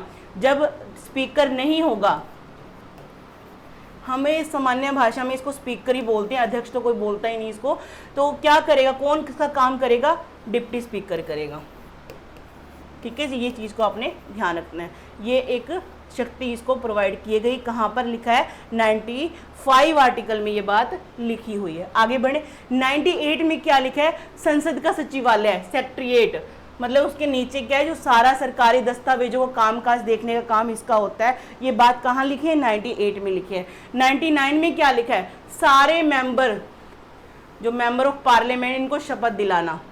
जो मैंने अभी बताया था ना, जैसे प्रोटेम स्पीकर शपथ दिलवाता है, सारे मेंबर को एज ए सांसद शपथ लेनी होती है। कहाँ लिखी है ये बात? 99 में लिखी है। अनुच्छेद 100 में क्या लिखा है? गणपूर्ति, किसी भी सदन की कार्यवाही शुरू करने के लिए 1/10 सदस्य का होना आवश्यक है। पहले जो गणपूर्ति देखा तो वो आपको स्पीकर की शक्ति में आया था। उसमें क्या कहा कि अगर गणपूर्ति नहीं होगी तो लोकसभा का स्पीकर क्या करेगा? मीटिंग को रद्द कर देगा, खत्म कर देगा, मीटिंग नहीं हो सकती, क्योंकि ये कंडीशन लगाई है। कहाँ पे लिखी है? 100 में लिखी है। इसके अभाव में सभापति राज्यसभा में, अध्यक्ष यानी कि अपना लोकसभा में सदस्य की कार्यवाही को रोक देता है। रिमार्क्स क्या है यहाँ पे? कहते हैं अध्यक्ष, उपाध्यक्ष, सभापति, उपसभापति तथा कैग इन संसद का क्या है? इन्हें संसद का अधिकारी कहा जाता है। सुन लो बात ध्यान से। अध्यक्ष लोकसभा का, उपाध्यक्ष लोकसभा का, सभापति राज्यसभा का, उपसभापति राज्यसभा का, और आपका कैग, जो आपको कल मैंने चैप्टर कराया था कैग, ये सभी के सभी क्या हैं? संसद के अधिकारी होते हैं, हेड होते हैं, अधिकारी होते हैं। इस बात को आपने ध्यान में रखना है। आगे बढ़ते हैं। निहरताएं क्या होती है? अब देखो, राज्यसभा का मेंबर है चाहे लोकसभा का मेंबर है, उसे उसकी डिस्क्वालिफिकेशन क्या होगी भी, ऐसी क्या हरकत कर दे कि उसको हटा दिया जाए। समझ रहे हो? जैसे अपने स्कूल में होता ना कि बच्चे ने कोई इनडिसिप्लिन ऐसा क्रिएट कर दिया जिसके कारण उसको स्कूल से क्या कर दें, हम हटा दें, सस्पेंड कर दें, ऐसे ना, ऐसे ही सेम बातें किसके ऊपर लागू होती हैं? मेंबर ऑफ लोकसभा और राज्यसभा के ऊपर भी हुए। क्या ऐसी बातें? सुनो ध्यान से। अनुच्छेद 101 में स्थानों की रिक्त होना, स्थान खाली हो गया, मौत होगी, त्याग पत्र दे दिया, तो उसके बारे में लिखा है। 102 में क्या है? शॉर्ट में करा रही हूँ कि पहले करवा चुकी हूँ। सदस्यों के लिए डिस्क्वालिफिकेशन बताया गया 102 के अंदर। मान लो उन्होंने दल बदली कर ली, ठीक है जी, पार्टी बदल ली, सीट बेच ली अपनी, कुछ भी ऐसा काम कर लिया, या वोट बेच देते हैं अपने, कई बार होता है ना, पार्टी भी मेजोरिटी, अपने मेजोरिटी लेके आनी है किसी बिल के ऊपर, तो ऐसे कर, तू इतने पैसे ले ले, तो मेरी तरफ से वोट डाल देना, मेरी फेवर में वोट डाल देना, तो ये डिस्क्वालिफिकेशन कर देंगे ऐसा। सदस्यों की निर्हरताओं से संबंधित प्रश्नों पर विनिश्चय करना, यह विनिश्चय कौन करता है? राष्ट्रपति करता है। निर्वाचन उद्योगों की राय से करता है, मतलब निर्वाचन उद्योग मतलब निर्वाचन करने वाला एक जो मेंबर होता है उनसे, कमेटी से करता है। 104 में क्या लिखा है? अनुच्छेद 99 के अधीन शपथ लेने पर, प्रतिज्ञान करने से पहले या निर्हित किए जाने पर बैठने और मत देने के लिए शासित है। 104 क्या कहता है कि आपने शपथ ली है, ठीक है।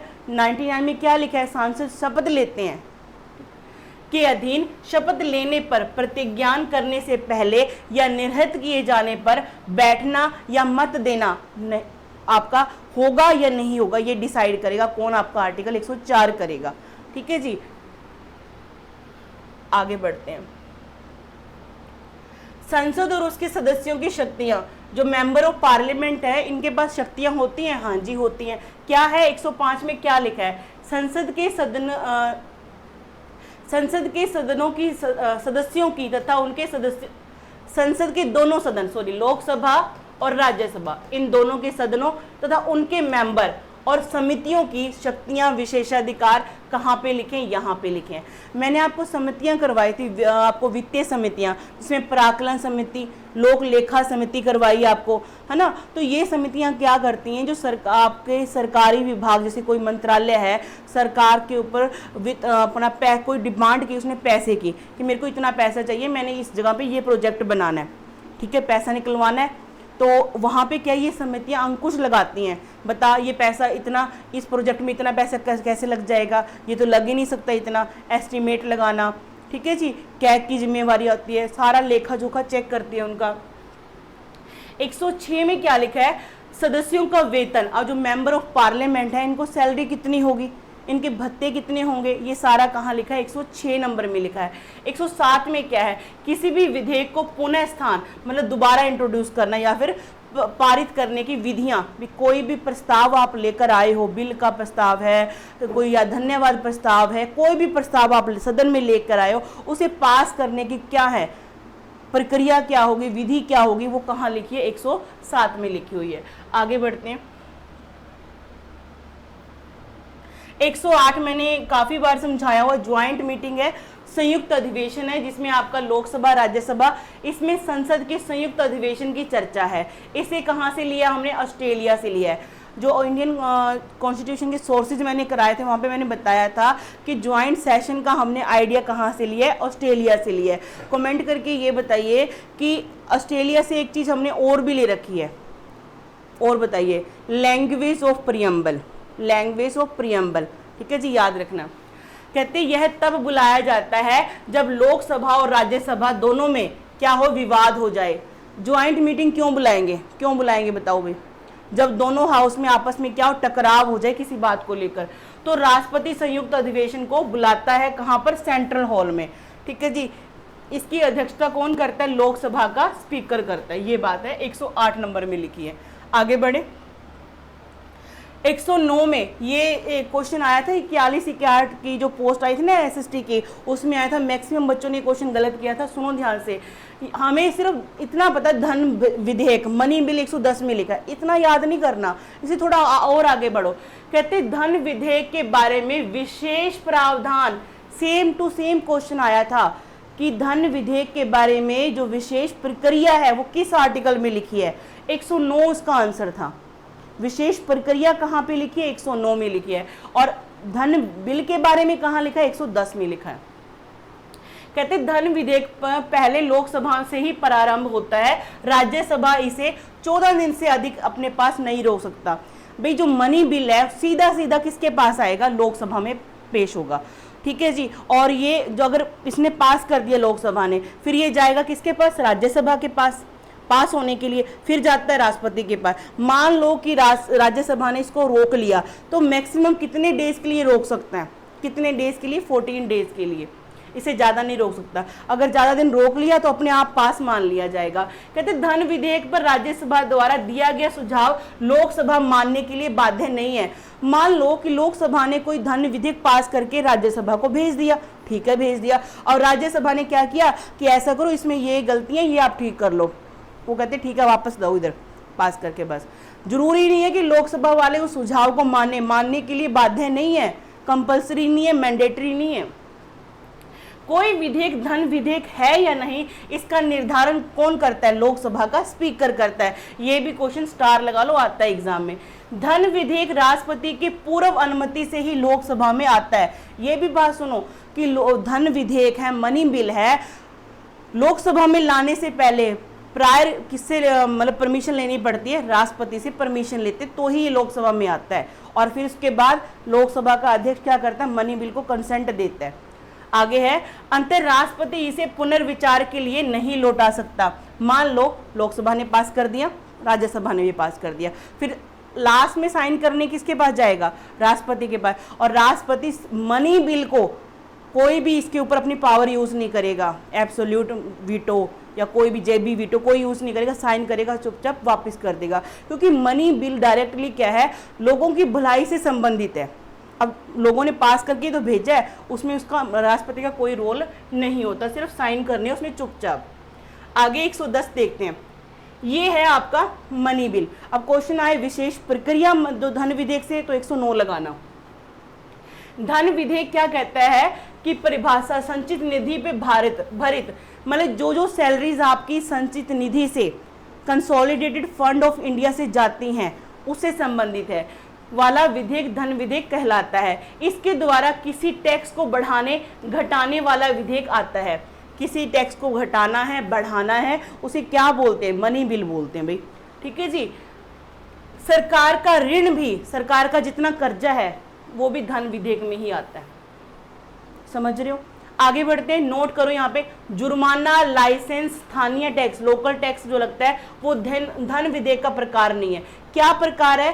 टैक्स को बढ़ाना है आपने, ठीक है जी, या फिर घटाना है, सरकार का जो कर्जा है, ऐसी बातें कहाँ आती हैं? मनी बिल के अंदर आती हैं। 111 देखो, कहते विधेयकों पर राष्ट्रपति की अनुमति। पता है आपको, एक मतलब पास हो गया लोकसभा में तो राज्यसभा में जाएगा, फिर किसके पास जाएगा? राष्ट्रपति की। ये बात कहाँ लिखी है? 111 में लिखी है कि विधेयक पे अंतिम सिग्नेचर किसके चाहिए? राष्ट्रपति के, तो ही वो क्या बनेगा? क्या बनेगा? कानून बनेगा, एक्ट बनेगा, नहीं तो नहीं बनेगा। अच्छा, किसी विधेयक पर राष्ट्रपति 3 प्रकार की शक्तियां यूज करता है। कौन कौन सी? अत्यंत वीटो, एब्सोल्यूट वीटो, इसके द्वारा राष्ट्रपति विधेयक को रद्द कर सकता है। एब्सोल्यूट वीटो क्या होती है? कि मैं नहीं सिग्नेचर करता, गलत है ये आपकी बात, वापस लेके जाओ इसको, ठीक है जी। और 42वें संविधान संशोधन 1976 में, जिसको मिनी कॉन्स्टिट्यूशन भी बोला जाता है, द्वारा यह समाप्त कर दिया, इसको समाप्त भी कर दिया गई भी आगे से आप ऐसा कुछ काम नहीं करोगे, ठीक है जी, रद्द नहीं करना, लोगों की भलाई के लिए हम ये काम कर रहे हैं। आगे निलंबकारी वीटो, सस्पेंसिव वीटो, इसके द्वारा राष्ट्रपति विधेयक को एक बार पुनर्विचार के लिए लौटा सकते हैं। बात समझ में आई? क्या है सस्पेंसिव वीटो का? मतलब है कि राष्ट्रपति ने पढ़ा, ठीक है, लोकसभा ने भी पास कर दिया, राज्यसभा ने भी पास कर दिया, लेकिन मुझे ये लगता है ये दोबारा सोचने वाले पॉइंट्स हैं इसके अंदर, तो ये वापस भेज देगा। बात समझ में आ गई? तो इसको बोलते हैं सस्पेंसिव वीटो। फिर है जेबी वीटो। जेबी वीटो क्या होता है? किसी विधेयक को पढ़ा, लोकसभा के पास है, राज्यसभा से पास है, राष्ट्रपति के पास आ गया सिग्नेचर के लिए, राष्ट्रपति क्या है, उसे पढ़ा, उसको सही नहीं लगा, फोल्ड किया, पॉकेट में डाला, बस बात खत्म। ना तो उससे कोई सवाल पूछेगा कि आपने जवाब क्यों नहीं दिया, ना ही कोई राष्ट्रपति बाध्य है जवाब देने के लिए कि मैंने क्यों नहीं किया। इसके द्वारा राष्ट्रपति विधेयक पर हस्ताक्षर नहीं करते। बस एक बार ज्ञानी जैल सिंह ने डाक का जो था ना मसला, डाक विभाग वाला, उस पर भी ऐसे पॉकेट वीटो यूज की थी। ठीक है, आगे बढ़ते हैं। 112 बजट। बजट का चैप्टर मैंने आपको डिटेल में करवा चुकी हूँ। वैसे ना ये बजट शब्द गलत है, हमारे संविधान में बजट शब्द नहीं लिखा हुआ। इसके लिए इन्होंने वर्ड क्या यूज किया है, वार्षिक वित्तीय विवरण। क्या यूज करते हैं, वार्षिक वित्तीय विवरण। अब मान लो कोई एग्जामिनर अच्छा है, उसने तो लैंग्वेज को पकड़ा, संविधान में लिखी, वो तो लिख देगा वार्षिक वित्तीय विवरण 112 नंबर। आप कहोगे ये तो बजट में है ही नहीं, ये तो बजट ही नहीं लिखा, यहाँ पे तो क्वेश्चन ही गलत है। इसमें बजट शब्द की चर्चा है संविधान में, मतलब बजट हम बोलते हैं आम भाषा में, लेकिन संविधान में नहीं लिखा। संविधान में बजट शब्द की चर्चा नहीं है, बल्कि इसके स्थान पर वार्षिक वित्तीय विवरण है। फाइनेंशियल ईयर जो हमारा होता है 1 अप्रैल से स्टार्ट होता है और अगली 31 मार्च तक चलता है। ठीक है जी, ये हमारा फाइनेंशियल ईयर होता है। आगे है बजट लोकसभा में पहले प्रस्तुत करने का अधिकार राष्ट्रपति को है। ठीक है जी, ये राष्ट्रपति क्या है, ये ही पेश करवाता है। और जरूरी नहीं है कि वित्त मंत्री ही पेश करिए, किसी भी मंत्री को बोल सकता है कि भैया आप ऐसे करो, बजट पेश करो। एक बार ऐसा हुआ था, पीयूष गोयल जो रेलवे मंत्री, उन्होंने भी क्या बजट पेश किया था, लेकिन वो रेल के मंत्री थे उस टाइम पे। ठीक है, किंतु वे वित्त मंत्री या किसी अन्य मंत्री से इसके प्रस्तुत करवा सकते हैं। और मेनली वैसे वित्त मंत्री का काम होता है, पर राष्ट्रपति किसी से भी कह सकते हैं कि भी बजट पेश करो लोकसभा के अंदर। आगे बढ़ते हैं। हाँ जी, प्राक्कलन 113 नंबर पे प्राक्कलन कहते बजट में किए गए घोषणाओं पर कितना खर्च आएगा, इस खर्च की चर्चा कहाँ पे, प्राक्कलन में किया गया।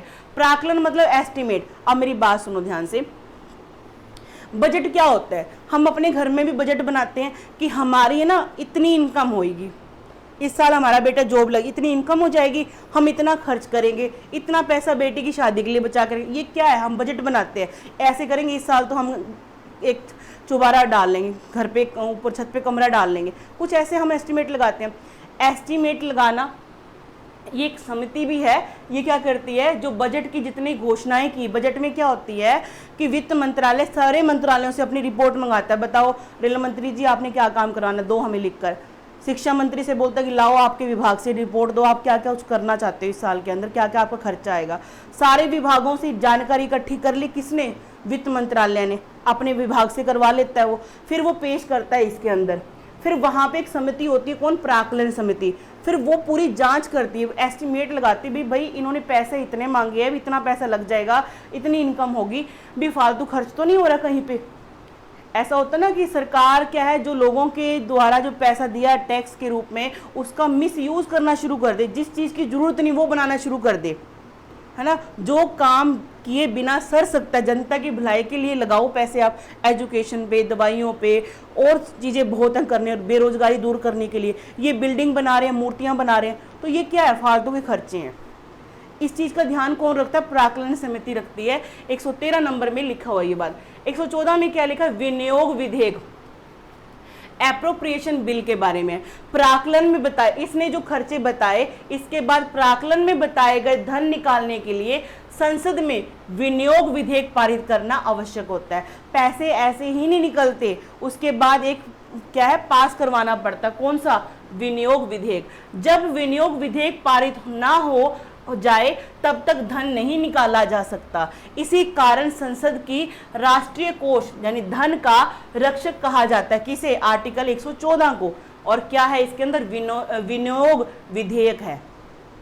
ठीक है जी, आगे है अनुच्छेद 115 अतिरिक्त अनुपूरक अनुदान। इसके वर्ड में क्या लिखा है, एडिशनल खर्चा। सुनो ध्यान से, सपोज करो जब आपने पैसे निकलवाए, आपने एस्टिमेट लगाया कि मैं इस साल है ना एक ब्रिज बना दूंगा या फ्लाईओवर बना दूंगा यहाँ पर इस एरिया में। जब जिस साल आप पैसे निकलवा रहे हो उस टाइम आपने एस्टिमेट लगाया भी इतना 10,000 करोड़ का खर्चा आएगा, लेकिन पुल बनाते बनाते टाइम लग गया 5 साल का, 10 साल का। और जब तक क्या महंगाई बढ़ जाएगी, खर्चे बढ़ गए, मजदूरी बढ़ गई, सीमेंट का रेट, सरिया का रेट, सारा कुछ बढ़ गया, फिर आप क्या करोगे, पैसे तो आपने उस टाइम का अंदाजा लगवाया था, तो आप क्या कर सकते हो, सरकार से अतिरिक्त धन निकलवा सकते हो। कौन से आर्टिकल में ये बात लिखी है, 115 में लिखी। इसे क्या बोलते हैं, अनुपूरक अनुदान। विनियोग विधेयक द्वारा दिया गया धन महंगाई के कारण कम पड़ जाता है, जिस कारण काम रुक जाता है। अतः काम पूरा करने के लिए अतिरिक्त धन को क्या बोलते हैं? अतिरिक्त अनुदान, ग्रांट बोलते हैं।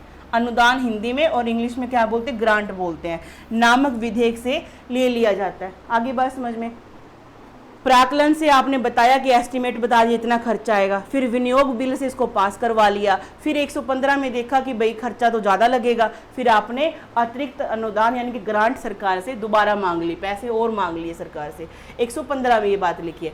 116 में देखिए क्या लिखा है? लेखा अनुदान। इसका नाम से शायद आपको क्लियर ना हो, बहुत इजी है वैसे।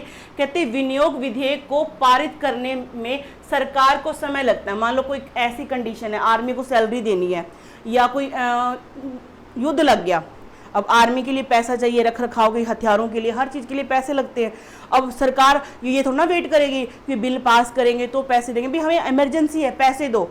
पैसे ले लेते हैं, घाटा बाधा बाद में। आप ऐसे कहते हैं ना कि भाई मेरे को इतने पैसे दे दो, आके मैं हिसाब किताब कर लेता हूँ आपसे। ये वाली बात यहाँ देखने को मिलती है लेखा अनुदान में। कहता है विनियोग विधेयक को पारित करने में सरकार को समय लग जाता है। ठीक है जी। कहते हैं अंत सरकार को जल्दी प्रारंभ करने के लिए लेखा अनुदान के माध्यम से कुछ एडवांस पैसे निकाल लेती है। एडवांस पैसे ले लिए। कभी कभी लेखा अनुदान तो पारित हो जाता है, किंतु विनियोग विधेयक पारित नहीं हो पाता, जिस कारण काम अधूरा पड़ जाता है। काम तो नहीं रुकना चाहिए। मान लो युद्ध लग गया, सेना को पैसे चाहिए, उसके हथियार चाहिए, उसको ट्रांसपोर्टेशन चाहिए, उसको खाने का इंतजाम, हर चीज़ का इंतजाम चाहिए होगा, और हम यहाँ कहते भी रुको पैसे देंगे, पहले विनियोग विधेयक पास करेंगे। नहीं भाई, पहले पैसे दे दो उनको, बाद में हिसाब किताब कर लेना। 116 में ये बात लिखी है। 117 में क्या लिखा है? वित्त विधेयक के बारे में। आगामी वर्ष में किया जाने वाला विकासात्मक कार्य वित्त विधेयक कहलाता है। भी आने वाले साल में हम क्या डेवलपमेंट का काम करेंगे, उसे क्या बोलते हैं? फाइनेंशियल बिल बोलते हैं। वित्त विधेयक लोकसभा या राज्यसभा दोनों में प्रस्तुत हो सकता है। मनी बिल सिर्फ लोकसभा में, और ये जो फाइनेंशियल बिल है ये यहाँ पे ही आएगा। ठीक है जी, आगे बढ़ते हैं। हाँ जी, एक बात यहाँ पे सुनो। कुछ बच्चों को ना धन मतलब पैसा, वित्त मतलब फिर भी पैसे की बात है, और बजट मतलब फिर भी पैसे की बात है। तीनों आर्टिकल में बड़ा ही कंफ्यूजन होता है। मैं आपका कंफ्यूजन दूर करती हूँ, सुनो ध्यान से।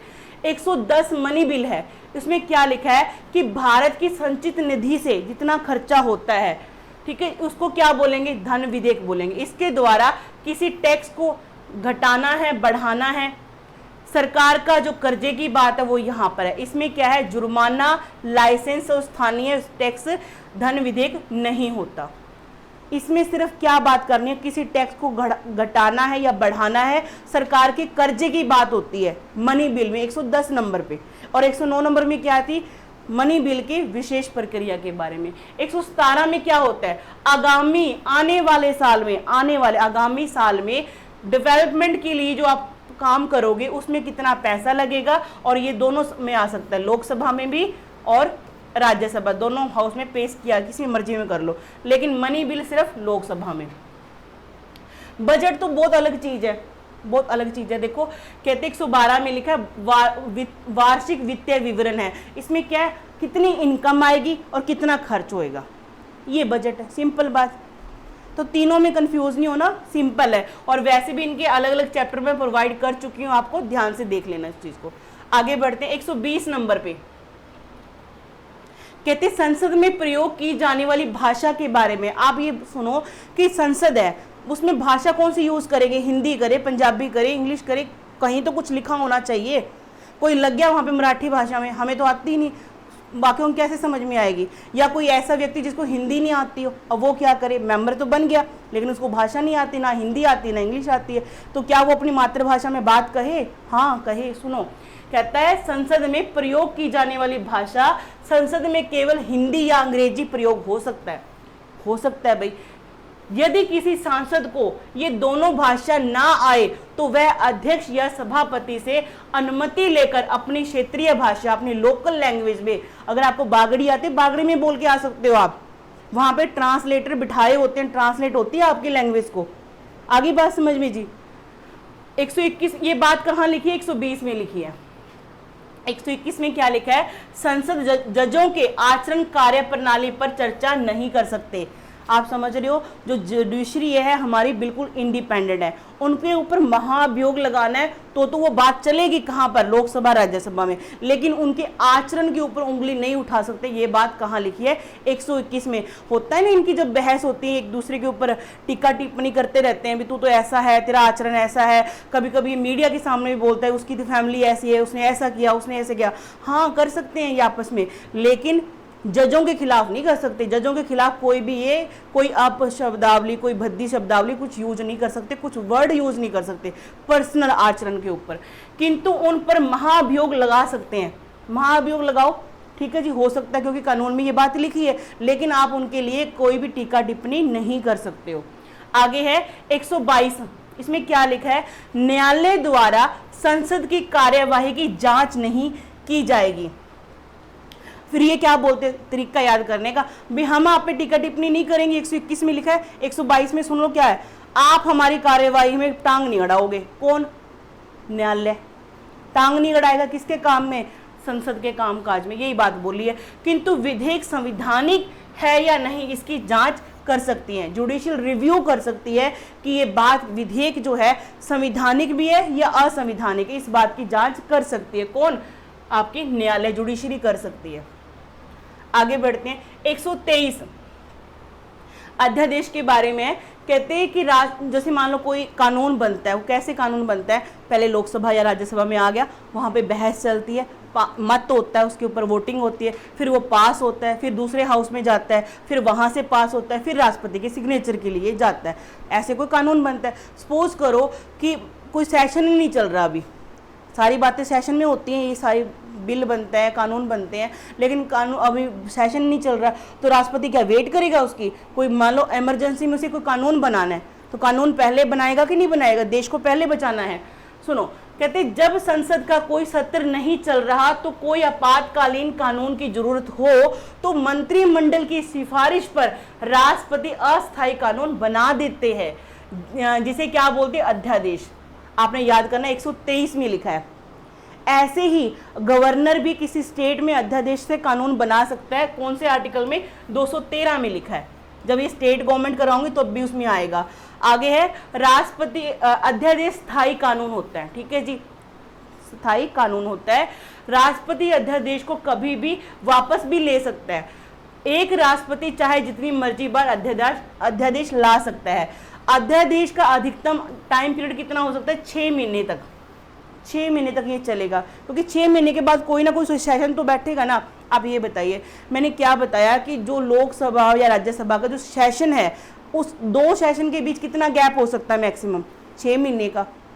तो एक अध्यादेश मान लो जारी कर दिया तो उसका टाइम पीरियड कितना होगा, मैक्सिमम 6 महीने ही होगा, क्योंकि उसके बाद तो क्या आ जाएगा, सेशन आ जाएगा, कोई ना कोई सेशन तो आ ही जाएगा। यदि इस 6 माह के बीच कोई सत्र प्रारंभ हो जाए तो अध्यादेश की शक्ति सिर्फ कितने दिन, 42 दिन रह जाती है।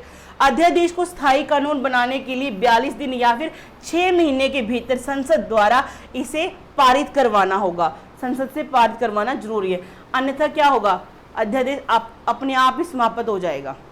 या तो 6 महीने के बाद कोई भी सेशन आ गया उसमें पास करवा लो दोनों हाउस से, नहीं तो ये समाप्त है। इतनी सी बात है इसके अंदर।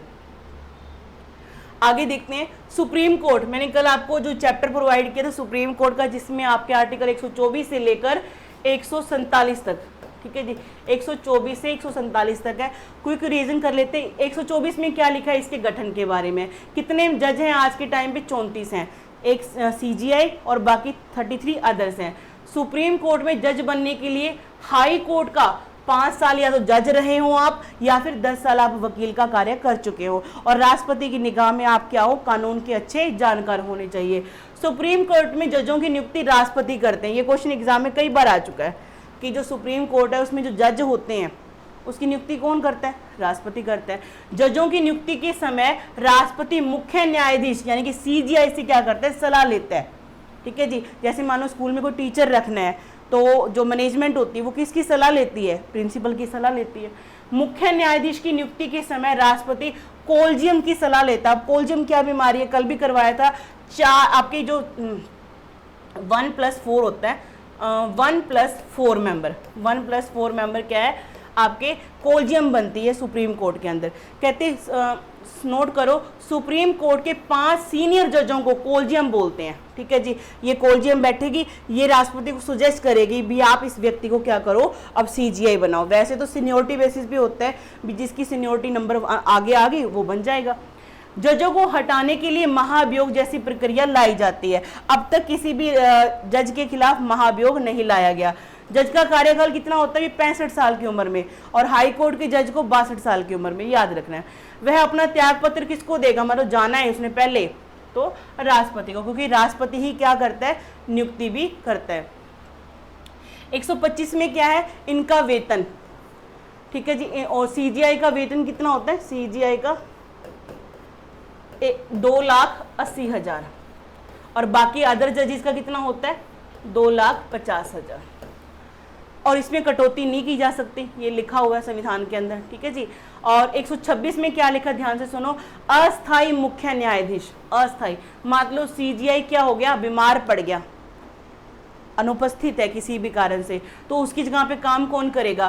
कहते हैं जो 33 बाकी है ना, उनमें से ही किसी एक को अस्थाई नॉन परमानेंट सीजीआई बना दिया जाता है, जिसके कार्यकारी मुख्य न्यायाधीश कहते हैं।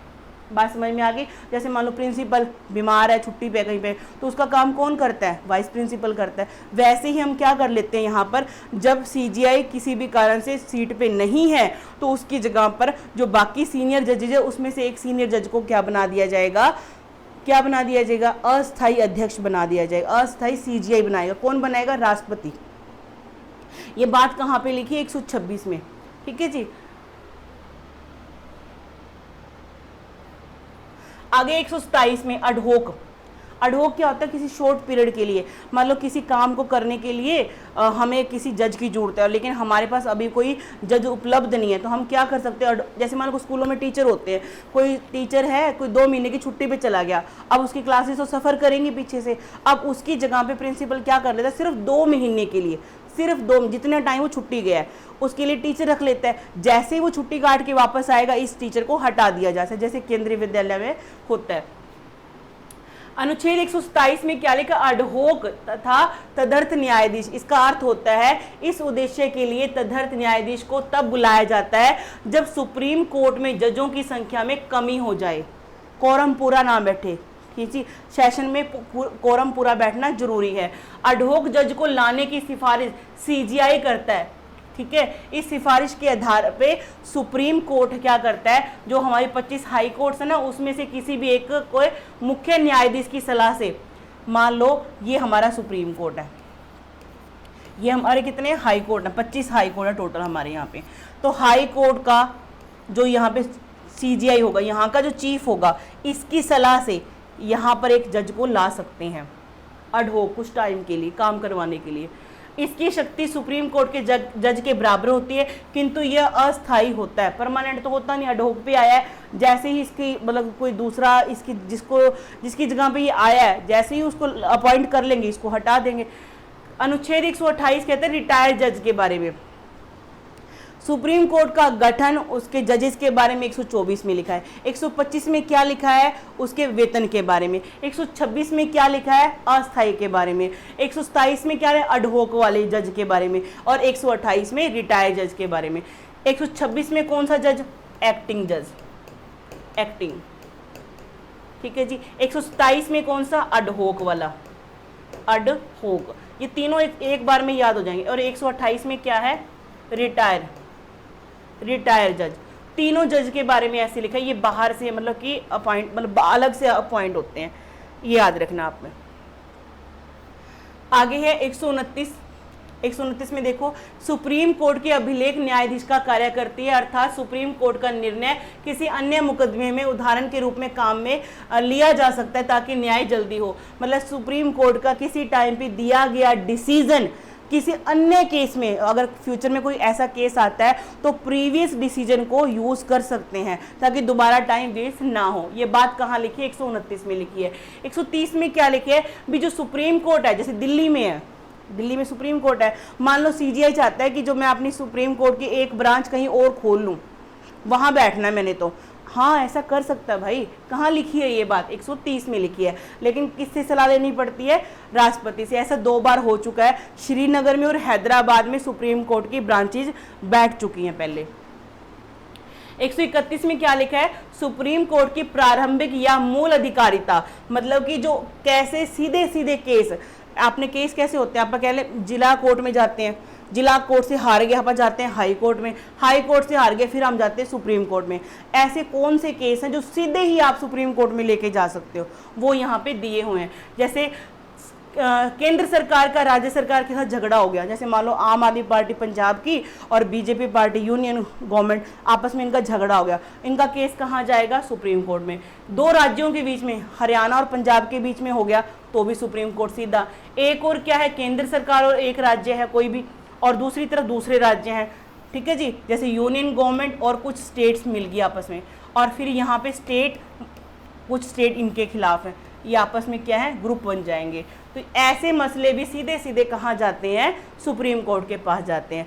राष्ट्रपति तथा उपराष्ट्रपति का विवाद सुप्रीम कोर्ट में जाता है, किंतु इसे मूल अधिकारिता में शामिल नहीं करते, क्योंकि इसकी चर्चा क्या है? 71 में दे रखी है। राष्ट्रपति उपराष्ट्रपति के संबंधित कोई मसला है, इलेक्शन संबंधी है, तो वो कहाँ पे जाएगा? सुप्रीम कोर्ट में जाएगा। और ये बात कहाँ लिखी है? आर्टिकल 71 में लिखी हुई है। आगे बढ़ते हैं। 132 में क्या लिखा है? 132 में लिखा है सुप्रीम कोर्ट से हाई कोर्ट में आपने अपील करनी है। आप मान लो हाई कोर्ट में कोई केस हार गए हो और आप सुप्रीम कोर्ट जाना चाहते हो, जा सकते हो, आपको पावर है। ये बात कहाँ लिखी है? 132 में लिखी है। 137 में क्या लिखा है? न्यायिक पुनरावलोकन, अर्थात सुप्रीम कोर्ट अपने ही फैसले को बदल भी सकती है। आपको जैसे बेरूबारी कांड याद होगा, ठीक है, जो 1960 वाला, उसमें क्या बोला गया कि जो प्रस्तावना है संविधान का अंग ही नहीं है। लेकिन 1973 में केशवानंद भारती केस आया, तब क्या बोलते? नहीं, प्रस्तावना संविधान का भाग है। फिर LIC केस 1995 में आ गया, उसमें क्या बोला? जो प्रस्तावना है संविधान का आंतरिक भाग है। मतलब कि अपने ही डिसीजन को चेंज कर सकती है, न्यायिक पुनरावलोकन, अपने दिए हुए डिसीजन को दोबारा रीचेक कर सकती है।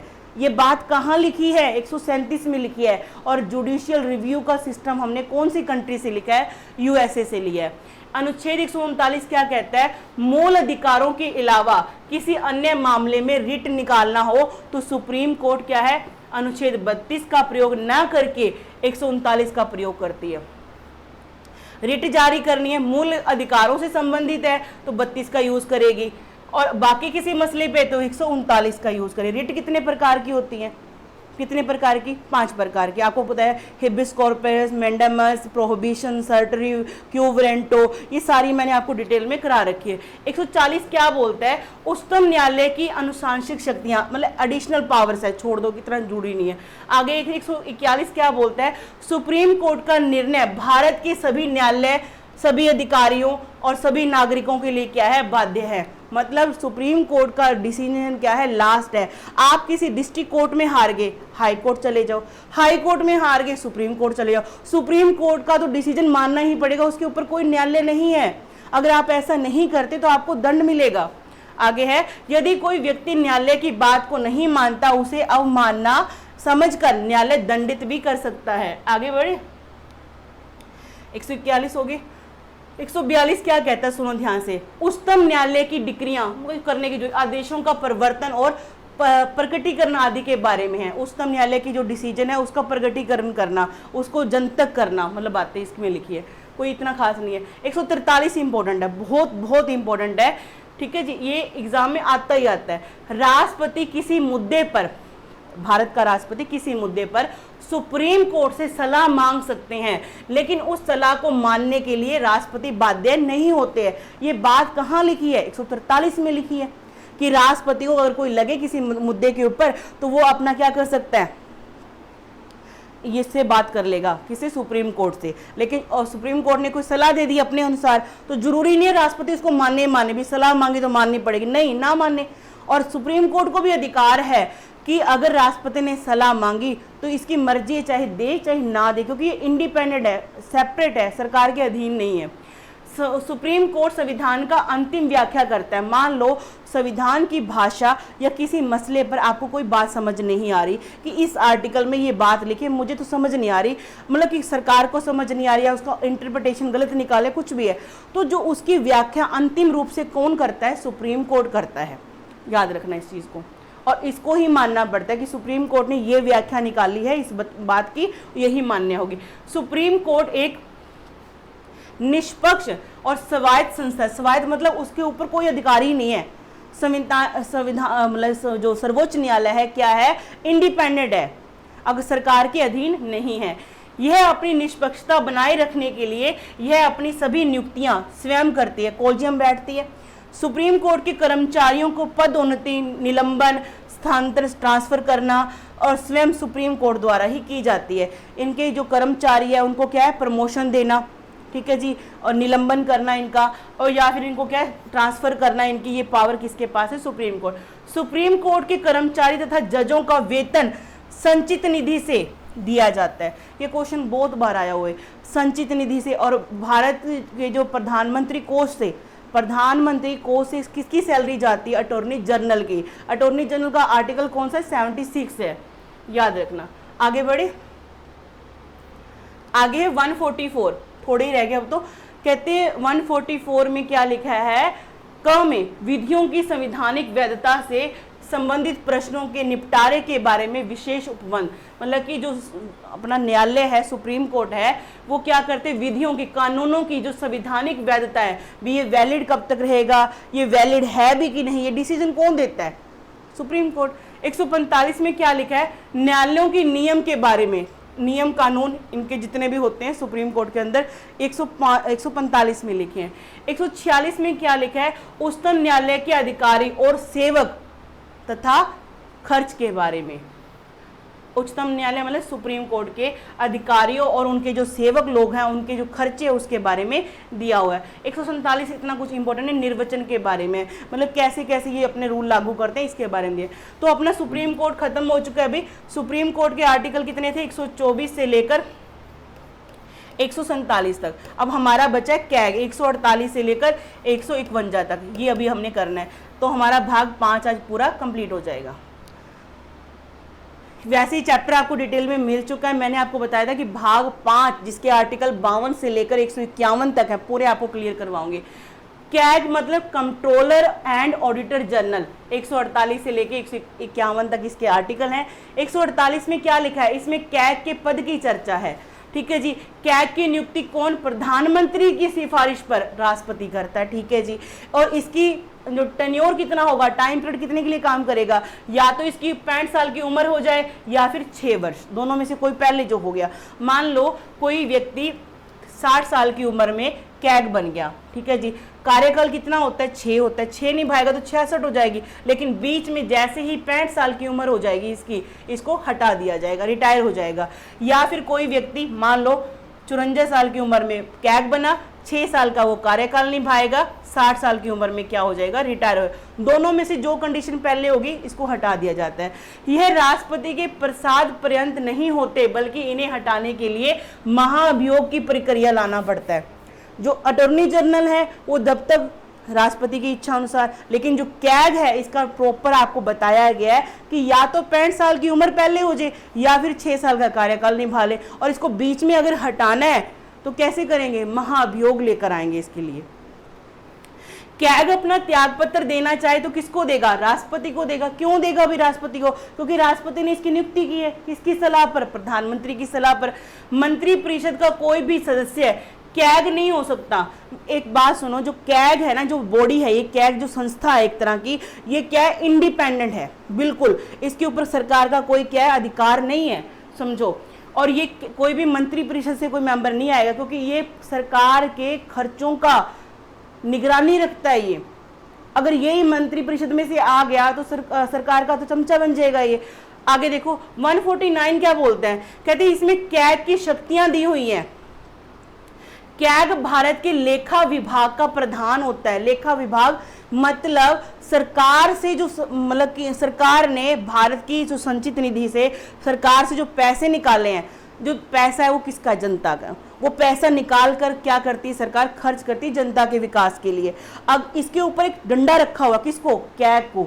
अब ये सरकार द्वारा निकाले गए पैसे की जांच रखता है, पूरे केंद्र सरकार की और राज्य सरकारों की। अब ये अकेला ऐसा काम नहीं करता है, इसके नीचे भी और सारे मेंबर होते हैं जो इसकी हेल्प करते हैं इस काम में। इसका मुख्यालय कहाँ पर है, दिल्ली में है।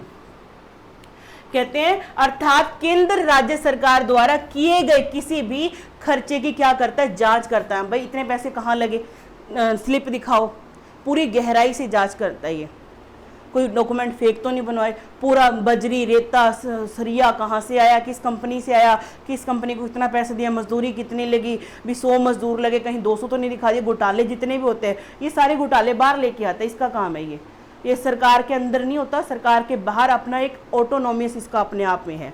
ठीक है जी। 150 क्या कहता है, केंद्र जो कैग है केंद्र तथा राज्य दोनों का लेखाओं की जांच करता है।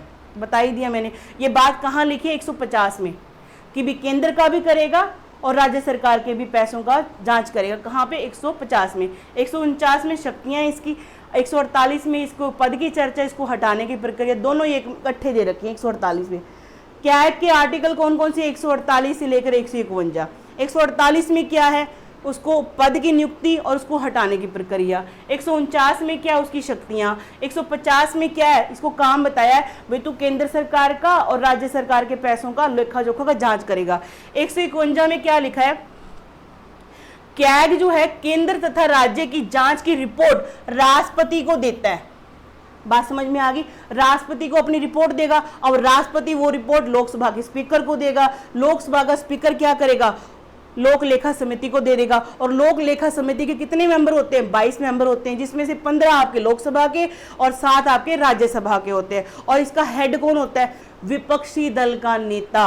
विपक्षी दल का नेता होता है, वो देखता अच्छा रिपोर्ट आ गई उसकी कैग की, इतने पैसे घोटाला कर दिए इसने, अब उसको तो चाहिए मसाला चाहिए, वो बात क्या करेगा, निकाल लेगा भी तुमने, तुम्हारी सरकार ने इतना घोटाला किया। सारे घोटाले ऐसे बाहर निकलते हैं ताकि हमारे पैसों पे जांच लगी रहे। रिमार्क्स देखो यहाँ पे क्या कहते हैं, कैग की रिपोर्ट को लोक लेखा समिति जांच करती है।